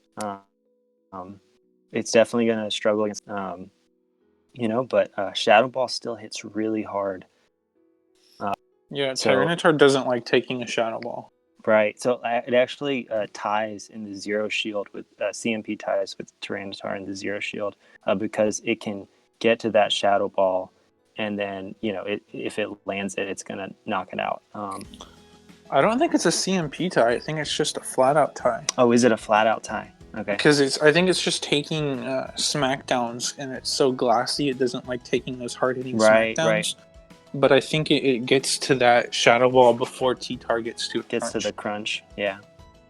And then also it's actually able to double Shadow Ball against Alolan Muck in the one shield and win, which was a huge one that I realized when I found that one. I think the Golbat and Togekiss wins are also big.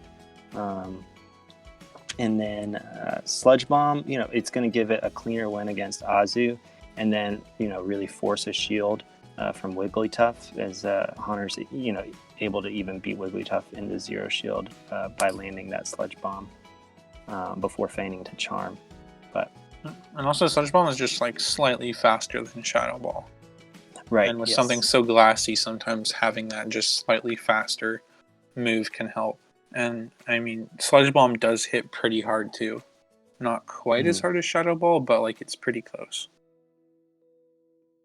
Yeah.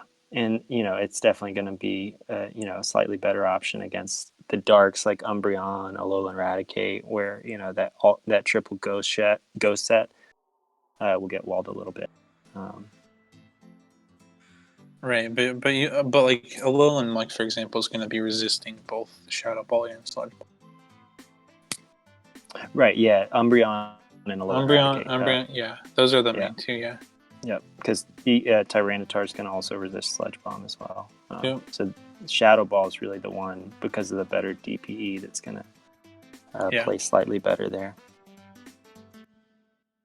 Yeah, like you said, that the main appeal is it's that Toxicroak counter that's also beating the grasses, I believe. Beats Azu, beats Tentacruel, beats Golbat, and it beats Frostlass as well. Right, yes. Yeah, Sableye is the only ghost that it loses to. It beats Frostlass and Alolan Marowak. And even Sableye, if you're running that Shadow Ball, if you're able to land a Shadow Ball, it basically one-shots Sableye.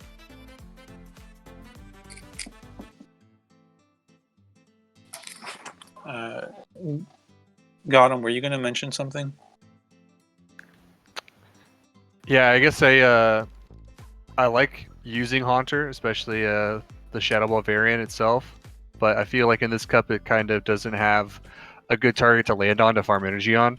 That way you can carry over a significant lead into another matchup. Whereas a lot of other matchups have that possibility, like Croak into T-Tar or Venomoth into Quillfish or something, where you win a lead and win the matchup and then carry it over. I feel like Haunter doesn't have that same option. Takes a lot of Definitely. damage and doesn't have that. Yeah, and especially because like probably one of its best targets, Toxicroak, it still has to watch out for those mud bombs, so you can't farm too much. Yeah, and I think with something so glassy, you need to have that option to carry over an advantage, because if you have no HP and no real advantage, if you run into one confusion that shuts you down and prevents you from that second charge move, it'll be pretty devastating. Definitely. And then another ghost type that seems to have gotten pretty popular recently is Frostlass. And probably the main appeal of Frostlass is that she beats Toxicroak, as well as beating the Fang Flyers. She has that super effective Avalanche for Golbat, and then just has good neutral damage against Venomoth and Dustox. And she's just incredibly fast. Powder Snow charges up so quickly, and then Avalanche and Shadow Ball just hit really hard. And so she applies a ton of shield pressure, but then on the flip side is also a little bit shield needy. She is able to beat Azumarill in the zero shield, which is interesting to note. She goes fairly even with the charm users, and can beat tends to beat Skuntank in even shields, and then beats Quillfish in the 0 and 1 shield, and has kind of a weird one shield matchup with Tentacruel where it's like pretty debate dependent on both sides. So pretty interesting coverage overall. I kind of like Frostlass for like, especially if you want to run a team with like a trio with 2 Toxicroak counters in it, or even a team of 6 with 2 Toxicroak counters.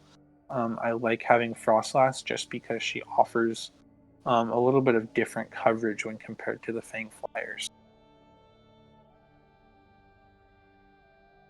I think Frostlass fills that void of Haunter not having a good matchup to farm against, and it has a couple of those in this meta to carry over that advantage.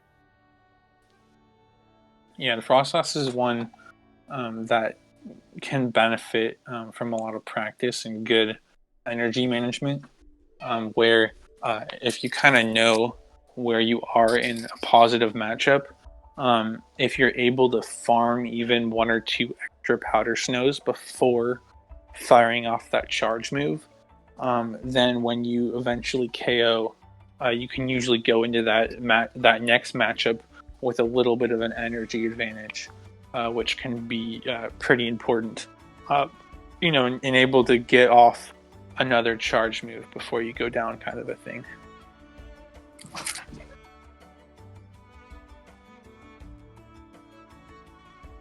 Anyone have any other notes on Frostlass? No, like you mentioned earlier, it also manages to tie at least Venusaur. Maybe you would kind of expect that, but it is pretty frail, so that even with the power of Frenzy Plant, it still manages to force a tie there. And it gets 1 Powder Snow away from beating Alolan Muck as well. So if you have any kind of energy advantage, you also win that one. Right.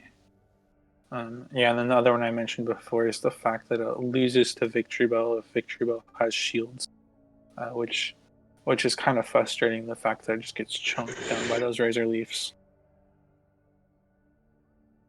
Yeah, it's just frail. But yeah, I think it's a little similar to what Justin said about Haunter, where you can sometimes forget about it when building your team.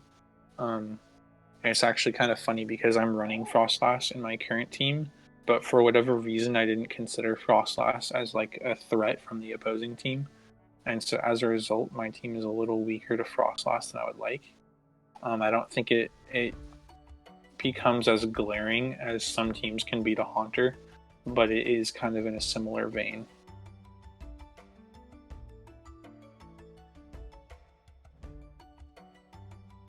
I guess the only question is there any case for Crunch over, I guess, probably Shadow Ball? I can't imagine you would lose Avalanche, but I mean, I guess the main argument for Crunch would be it's a little bit of a faster option for the mirror match. Right. But I just don't think that's worth it because you really want that Shadow Ball for Azumarill. And without Shadow Ball, Azu resists your moves. Like I said, you can win the Zero Shield against Azu. And you can also just chunk it down with Shadow Balls, or if you have an energy advantage or something, win. But without that Shadow Ball, you're just doing a bunch of resisted damage and going nowhere.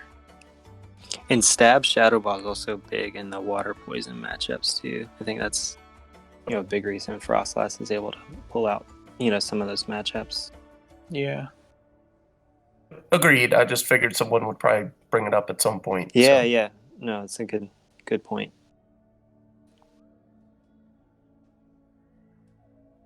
Yeah, I just think it's real hard to justify it over. I mean, if you could have a third charge move, Frostlass would definitely crunch. But it's just really hard to justify it over the other two because the other two are just so good here. Yep. Man, is it Wednesday yet, JRE? I don't. I got about 2 more hours. If we're still on then, I'll probably be passed out on the keyboard. So. Well, I think we're almost done. We covered the stuff.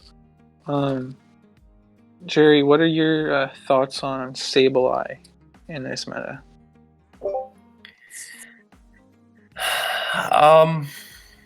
It's not as scary as it was the first time around. The charm users being introduced certainly knocks down its stock quite a bit.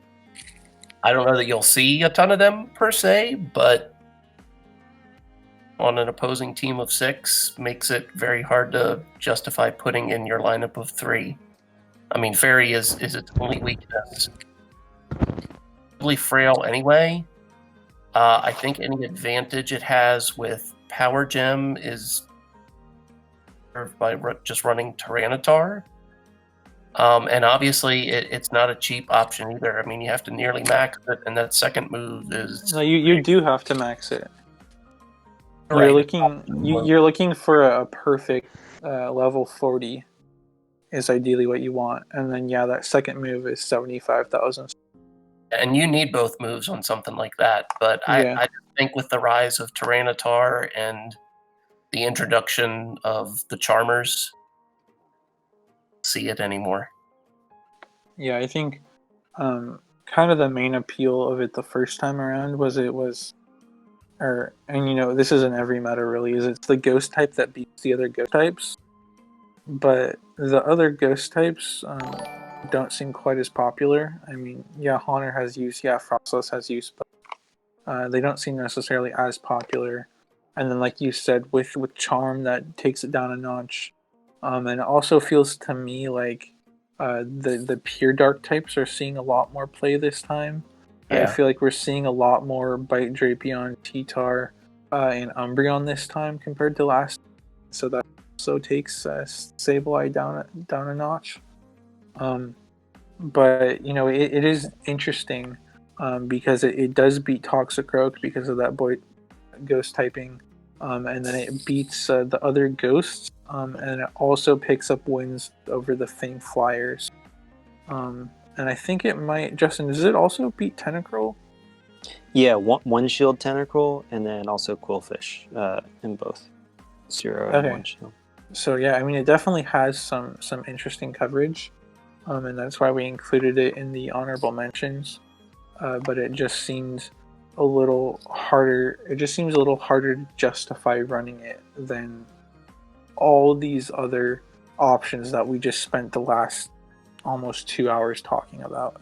Right. Yeah, I think it's just been surpassed by some of them, and that's not a good position for something that's so expensive to build up anyway. Yeah.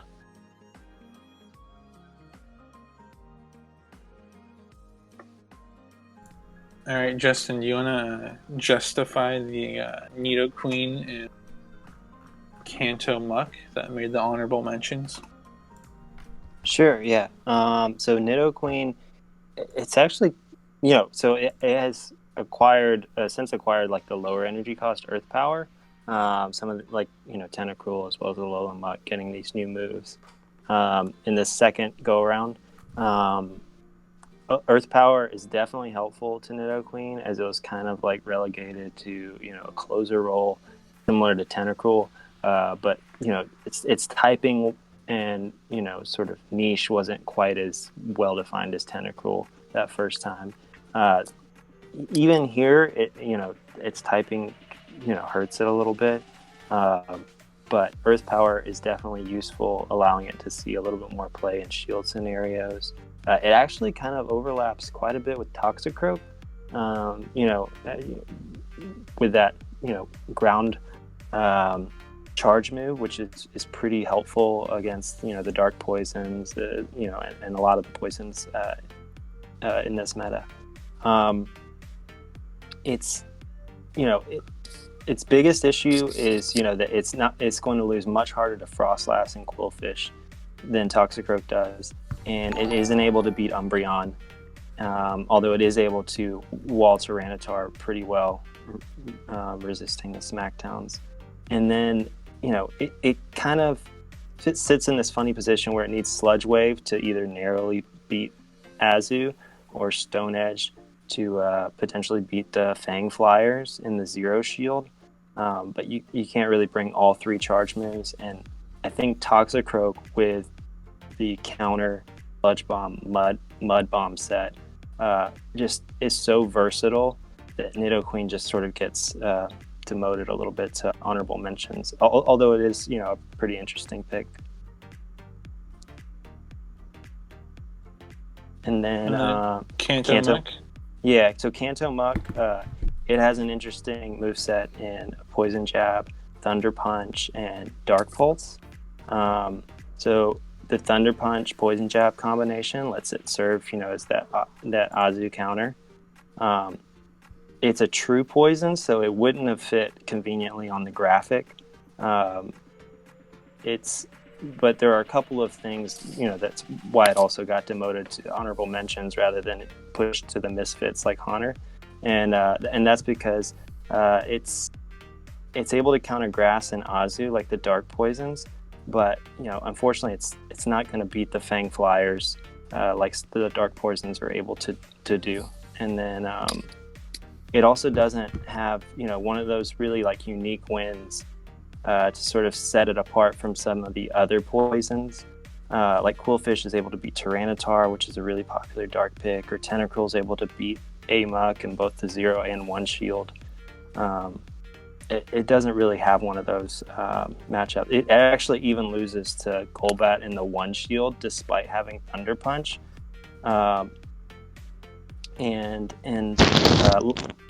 Sort of the best matchup that it has is that it is able to get a clean win against Tentacruel. But I think that's not quite enough to push it to the misfit category. Yeah, it does beat with Thunder Punch. It beats all the waters, including Azu and 1 shield. Right. Yeah. Right, but that's kind of the main extent of what it does. It seems like it just seems a little too limited. Is kind of why it only made it to honorable mentions. It does do better than a Alolan Muck for what it's worth. As he said, against the Fang Flyers, it can even, if you're a little bit lucky, beat even Golbat with triple Thunder Punch, but you gotta block their Shadow Ball at just the right time, or else you don't get that.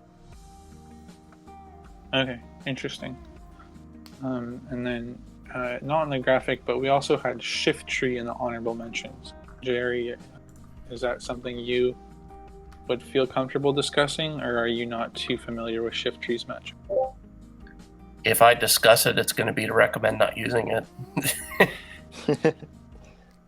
It doesn't really have any strong advantages in this meta. I mean, if you're going to run it, it's going to be as a Razor Leafer. Do that.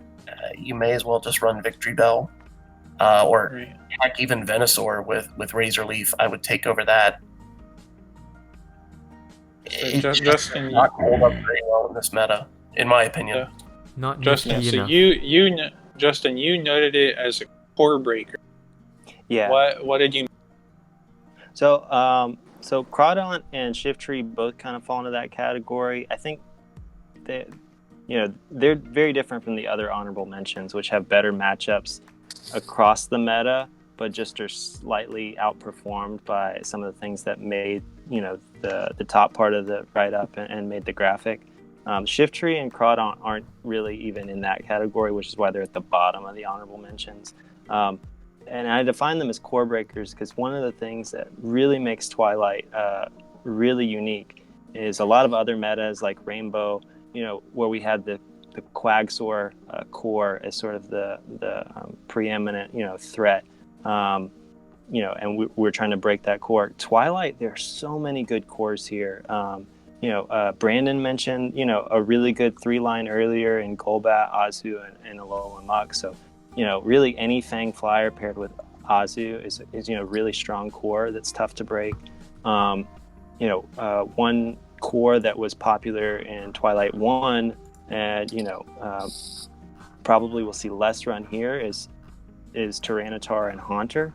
And then, Haunter Azu is also a decent core. Umbreon pairs well with the water poisons. There's just a lot of really good cores in this meta, and so what Shiftry does is it's able to break a couple of those in Tyranitar Haunter and Azu Haunter, as well as come close to breaking that Umbreon Tentacruel core as well, as it ties. Why do you say come close? Because it ties Tentacruel, non-CMP ties it in the one shield. Yeah, it's pretty glassy, so it doesn't like taking those poison gems. Yeah, but it is able to beat Tentacruel in the zero shield, and then obviously beat Umbreon, as we know from Nightmare. And then what cores does Crawdaunt break? So Crawdaunt is able to break that Moth T-Tar core, which is another strong core. That's one that we saw a little bit in Twilight 1, but I think is still going to be quite popular in Twilight 2. And so while Crawdaunt certainly doesn't have great meta matchups across the board, I think it does deserve a mention for that. Azu is also able to sort of break that core of note, but one thing that Crawdaunt does a little bit better than Azu is it's able to beat Alolan Muk. So, if you're running into, say, like a Tyranitar, Alolan Muk, Venomoth, sort of 3-line, Crawdaunt, has great matchups across the board there. Okay. So, and then that leads me to Jerry. I noticed that you powered up and double moved a Sharpedo for Twilight. So I want you and Justin to duke it off for which water dark type is better in the Twilight meta. And I'll let you go first. I'll go ahead and start. So I caught about a 200 rank one today, so I was like, why not? Didn't even really have to power it up. Being said, I mean, what Sharpedo has going for it over Crawdaunt is it has Poison Fang. Obviously, but we've been talking several times on the chat tonight about what Poison Fang can do in this meta, and huge attack stat. I mean, that Poison Fang hits harder than you expect a Poison Fang to hit in a lot of cases. It beats with even just Waterfall. It beats Tyranitar straight up with just Waterfall. Doesn't even need a charge move. It can at least 2, if not all 3, of the dark poisons. It takes down Haunter easily. It takes down Dustox and Venomoth. It takes out Frostlass. It's not a huge list if you look at it in the overall meta, but what it can take out is pretty poor. And so what moves is it Poison running? Fang, Waterfall, really. Poison Fang, and what? And Crunch. And Crunch, okay. So between those, I mean, yes, Waterfall is relatively slow charging, but it charges It's pretty hard, right? as hard as Bite does, and it has nearly 50%, I guess, of the energy generation that Bite does. It generates 2.67 per second, or per turn. Sorry. The I think it's 2 of Bite, so it has decent energy generation, and yeah, it hits like a tank. All right, Justin. All right, yeah. So, Crawdaunt, it's going to be very similar to Sharpedo in sort of the meta matchups, because they're both really relying on that waterfall damage and shield scenarios, almost like a charm user would. And so, what Crawdaunt's able to do is, as JRE mentioned, it's also able to beat Venomoth and Dustox because of that, resisting that confusion damage, as well as Haunter because of that dark typing. It's going to be able to beat Frostlass, Tyranitar as well as Quillfish, and the Quillfish is going to be due to the Vice Grip, which is a normal type move that has a pretty low energy cost. And then it's also able to get a Drapion and a Alolan Muck, which I think are two sort of really common meta threats that we'll see. And so I think it definitely has some potential viability outside of the core breaker role. Some of those matchups are definitely really close though, because it's not the bulkiest, and it's kind of like a Charmer really relying on the fast move damage. And what other charge moves are running? You said Vice Grip, and what would be the second? Bubble Beam would be Bubble Beam. Yeah. I Bubble forgot Beam. that was even a move. Yeah. Bubble Beam gets the Alolan Muck 1 shield. I'd say both of them in general are similar in some ways to Haunter. You're not going to get a lot of follow-up against multiple Pokemon with them, but they're going to hit whatever they face the first time hard and often trade with it. Yeah. They are very similar, Crawdaunt and Sharpedo. Again, the only real difference I see is the Poison Fang for Sharpedo, but they both perform pretty much the same role. Yeah. The Poison Fang being, slightly faster at 35 is definitely potentially helpful with a slow energy move like Waterfall. But Vice Grip and Bubble Beam are both 40 energy, so that's pretty good. And the Bubble Beam is helpful in the Alolan Muck matchup, which Sharpedo can just tie, I believe. Yeah, I think that's right. Yeah. But otherwise, I think they're pretty similar.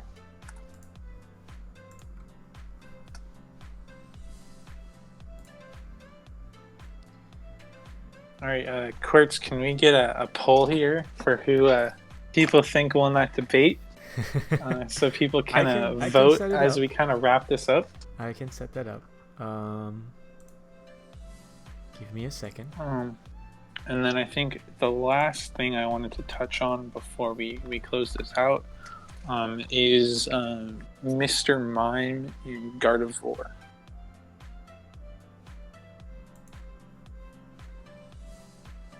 I'm having a little bit of hard time pulling the poll up, but you guys can talk about the Gardevoir Mr. Mime situation first. Yeah, so Justin, what do you think about Mime and Guard?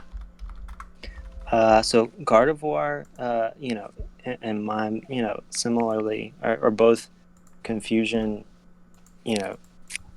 They're just gonna wreck the field with confusion damage. Twilight, right, and they're getting stab confusion too. Yeah, and Which means it's hitting harder than Venomoth and Dustox are going to be doing.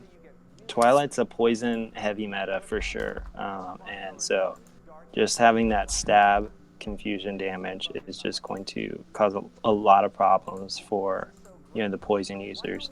Most teams are balanced enough to where they're not going to be completely taken out by a Gardevoir, but it definitely has some interesting matchups. It's going to beat the other confusion users that are meta relevant in Venomoth and Dustox. And it's beating most of what they're beating too, right?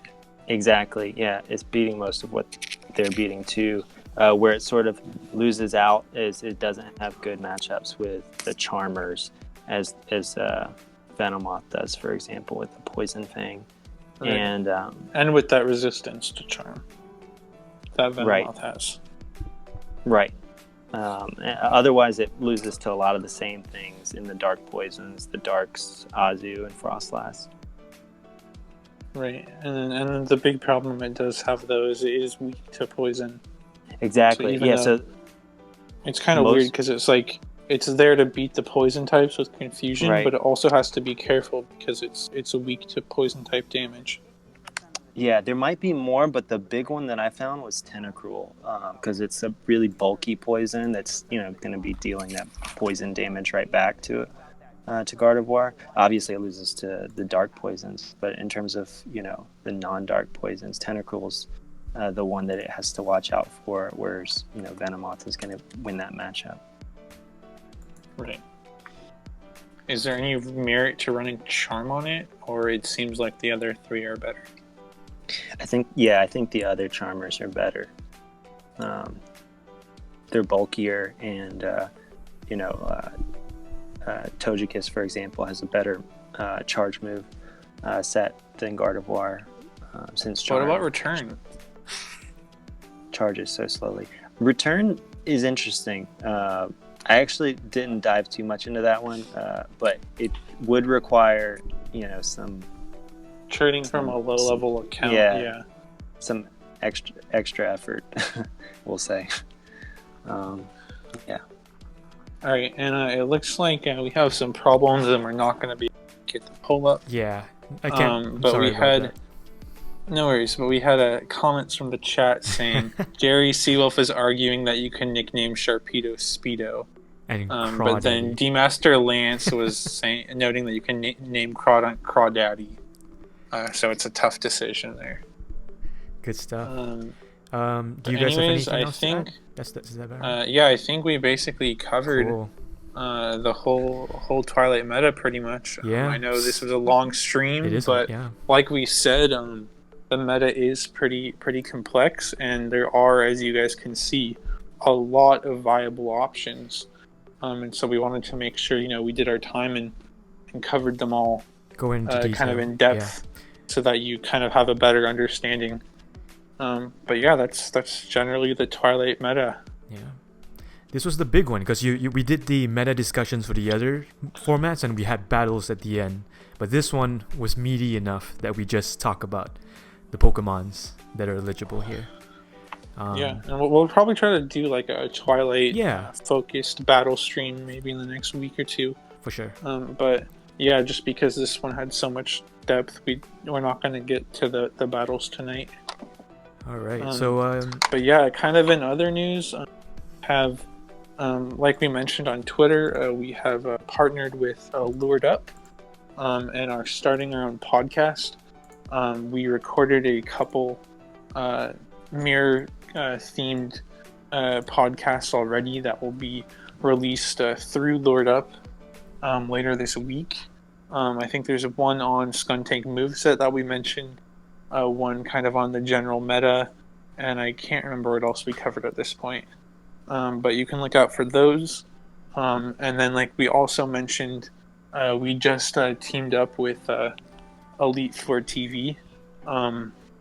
So you guys can expect a lot more YouTube content from us coming forward, because we'll have Blandon helping to produce and edit that content. So you should expect a lot more YouTube content from us. And then we obviously have that the coaching options through Patreon now.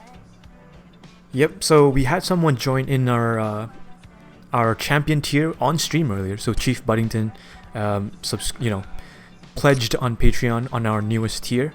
I've been away for the past week, so I haven't been able to make the graphics yet. But just like we used to do for next stream, we will have the list of all the names and the Patreons on screen very soon.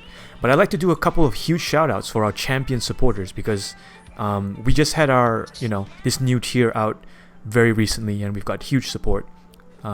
Daniel, Chanta Bandit, Logan Stevenson, John Mattis, GBOF Church, Guapo Mark, Koroshia, Cody Nemo, Simon, Gary. So those are the big supporters on the champion tier, right? As we announced this new tier. So yeah, I wanted to thank the hosts. We're coming close to the end of the stream. We're closing out. I still have a couple of things I want to talk about, but at least I want to give a huge shout out to Justin, Polymers Up, Tristan, B Gold, and AJ. I think 4 of you guys, and of course help from AJ wasn't here, but Mason. Right, Mason. and Mason. Yeah. No, and Mason. I was talking about crediting the article. Jerry. The article. Oh, the yeah, Reddit AJ article. Yeah, helped with that the article, this yeah. stream was based on.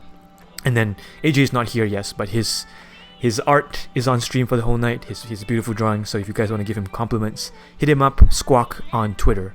And yeah, appreciate Mason and for joining in with the discussion tonight. JRE as well. Yeah, and C9 for a little bit too. That was nice. No idea where my music went to. Yeah, it was nice to have C9 Gotham hop on and talk about the perfect. Fable, because that was an area that the rest of us weren't quite as familiar with. Yeah. So, I'm sure you guys have been seeing the tweets, because we've been trying to hype up these events, the Ultimate Showdowns. I'm gonna actually play some of our videos for the reveals on stream right now. So, for those who haven't seen it and don't know what it is, Tristan, what are the Ultimate Showdowns? So the Ultimate Showdowns, there's going to be 3 of them, and they are day-long events where 8 top competitors are going to be competing in all 8 Mirror Cups in one day. And so the first one is going to be in about a week and a half time. And that's the that's 24th, the video I'm playing on the right now on stream, so you guys can Yeah. see the reveal. Unfortunately, So I that'll shouldn't be- have the music on, but the music is pretty epic if you want to listen to it on YouTube. Yeah, it'll be in Seattle on the Saturday the 24th. And so these are the 8 competitors for Seattle. So Tristan himself is going to be there out in Seattle. King is going to be joining in as well. So the locals will be helping out with the organizations, but we've got 2, not 2 more, even Elfindo himself. We've got a lot of Ghost Stadium members helping out to make this event very successful. That's 24th. 25th, we'll have another review video I'll play for you guys in a little bit for the European one. Yeah, and something that's really cool about all of these is we've got these competitors are traveling in. So like for the Seattle one, like we have a couple local guys, and then we have someone coming from like Oklahoma City. We have someone coming from Canada, as you can see. There's someone coming up from Mexico. We have someone coming in from Vegas, and someone from Portland.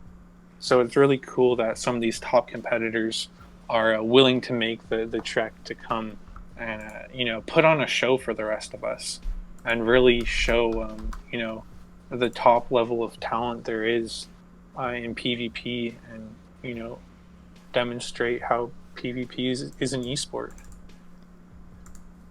Very nice. Yeah, so that's Saturday the 24th in Seattle, and then Sunday the 25th, we're partnering with the Make Raids Not War group in Germany, and there's going to be a sister tournament happening in Mainz. I think you guys so can this hear the music video in the is- background too, right? But and also this whole reveal trailer video thing was made by them, so we really appreciate this new partnership we have with them.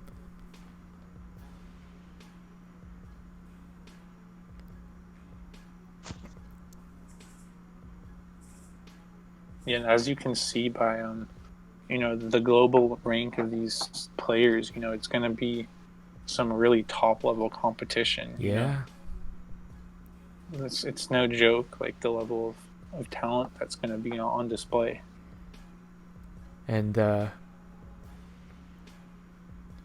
yeah, exactly, Leviathan Blue. So yeah, at the end of streams, this is when we talk about all the meaty stuff in the Pokemon side and the meta side earlier. Now we're just catching up on all the latest events that has been happening and what's going to be happening as well. So Leviathan Blue brought up that King will be battling on Friday for the 2019 championships at Pokemon Worlds down in Washington D.C. That's a very exciting tournament. This weekend is going to be a big one because King is battling in that on Saturday or Friday. Friday. And then, Friday, and then Saturday morning, Ghost Stadium is going to be streaming. There's a big, I think it's going to be 100 people, Twilight Cup in the DC area, hosted by Wrangler. I know who was in chat earlier. Yeah, hosted by Wrangler. Yeah, and they actually they have like a limit on how many people can attend. 100. So we'll be streaming that Saturday morning, 100 people. Yep. And then then there's midday Saturday is the Suicune Raid Day, and then Saturday night, Sylph will be streaming Worlds from Santiago. Yes. And about that's a big weekend. About the stream for Santiago, so that will be on the Sylph Arena's Sylph League, I think. I'm not sure exactly their Twitch name, but they'll be streaming it with some Spanish commentators. And then if anyone is down in DC, we are trying to get a viewing party going for Saturday evening down in Washington DC near the convention center itself. So for anyone who's interested, who's about to come to DC to watch King play on Friday or the other Pokemon Worlds events in DC, hopefully you guys can come and join us on Saturday evening for the viewing party. The details are still being finalized at the moment, but once it's ready, we will put it on an announcement and a tweet as well. Yeah, and that's going to be a good event because King is going to be there. Quartz, you're going to be there. I'll be there. AJ is going to be there. And Honda's going to be there. Yeah. Valor Ash is going to be there. Is going to be participating. Yeah, Valor Ash is going to be there. And I'm guessing Wrangler is going to to be there too. Oh yeah, he's hosting for sure. Probably quite a lot of other. I think I saw Ghost Stadium House Stark and coming down too. Yeah. House Stark's coming down. Yeah. It's gonna be there's going to be a lot of people at that 100-person tournament, like a lot of top players and big names, and then I expect a lot of them will be at that viewing party that night too. So that's a good way to go watch the World Championships and hang out with some cool people. And I just posted a link in the Twitch chat. Let me post it on YouTube as well. That link will send you to the Philly tournament. So the last reveal video that we just played there is for Philly. That's the one that I'll be hosting. That's gonna be a cool one for sure. Yeah, Mason will be participating in that one too. So the Philly one is all eight competitors are ace trainers. And the venues are really cool. Of course, going to talk about the venue. The venue is going to be is actual esports venue. We're going to be, we have tickets out for sale. If you guys want to jump in, we've got a special rate for early purchases. We'll have food for you. We'll have giveaways at the event, and then we'll be you'll be literally right on the next room, or even actually, let me think. You might be separate rooms. You might be a separate room because we do have live commentators. You'll be in the same room as the live commentators, who is going to be AJ, Squawk, and King himself. So those two will be commentating with you guys. Yeah, they'll be shoutcasting, exactly. And then we have a J Farm also going to be and Miss Mystic helping out as well. So it's going to be a pretty cool lineup for the Philly event. So definitely, if you're in the area or if you're able to come, definitely get some tickets and join our event out in Philly. I think Mason has something to talk about for the elite services. Yeah, while you're here, Mason, do you want to elaborate? I just want to talk about the new updated coaching services that we offer to our elite and champion supporters at Ghost Stadium. You can find specific details about it in the Discord, but essentially, myself and several others are now offering one-on-one coaching through the Discord to help you become the best battler that you can possibly be. So how does that work? Like if I sign up for the Patreon, how do I get a coach, and how does that play out from there? So as soon as you sign up for it, you get thrown into like a private room, and then you have an option to select from one of four choices. Five choices right now, actually. It's myself, House Stark, Gaston Agustin from Argentina, Caleb Ping, and the Nut 93 from Germany. And Is so you the- read through all of our playstyles and descriptions, and then you can select one of us as your coach, and then we provide one-on-one coaching through there, as well as other services such as reviewing game film of yours to try and pick out mistakes and how you can improve. And what are you going to say, Quartz? I think Yeah. you meant House Stark, right? Not the Nut. Yes. Right. House Stark was the first one that I mentioned, and then Nut had just recently joined the team Okay, as a battle analyst. Excuse a me. battle analyst. Yeah. Okay. Right. Right. All right. So yeah. Yeah. So yeah, Perfect. That's those are some of the services we offer. yeah. I think And yeah, the coaches, like Mason said, they'll review some of your game footage. They can help you with team building, and they can also, if there's certain things you want to work on, they can help you focus on certain aspects of your game. Like, I don't know, if you need help choosing lines of three, or deciding on leads, or maybe you want to focus on more gameplay aspects, like sacrificial swapping, or safe switches, or under tapping, or you can somewhat cater it towards the things that you want to focus on, and they can help you with that. yeah. I think they allow you to. I think you get to record your battles and send it to the coaches, and then they can give comments on your battling as well. And we have a question from Dave Damari on Sylph running Cup for the next month. I think September. It's assumed. We don't know. Yeah, they haven't It's announced assumed anything they're- for September, but it seems like there isn't going to be a Sylph theme cup. Yeah, it seems like September is going to be Mhm. like an off month, and maybe it'll start back up in October. Yeah. But obviously, we are not Sylph, so we don't know. Whereas in the dark as you are, but just based on some writing, an announcement on their website, saying that season 2 would not be starting September 1st, leads us to assume that it probably won't start till at least October. I think they have a lot of stuff they want to do on their end to make some improvements to the system and their website, so that things are even better in season 2. But Pokemon PvP is very diverse, and there's many ways to play it. As you've seen from one of our early successful streams where we drafted, we played, we streamed a draft tournament.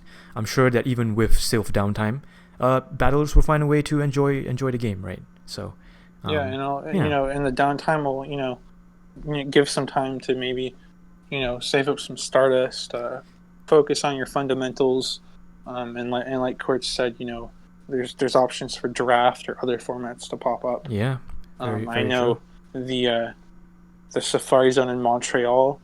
I believe the Montreal group is hosting a big PvP tournament there, and I believe they're developing their own meta with the help of Kakuna. So that'll be an exciting thing once they reveal what that's going to be. Perfect. Well, speaking of Stardust, if you didn't know already, we have a 3-time Stardust event that's going on right now. So, not sure, what time it is for you guys, but it could be a good time to just, after stream, go do some Stardust grinding.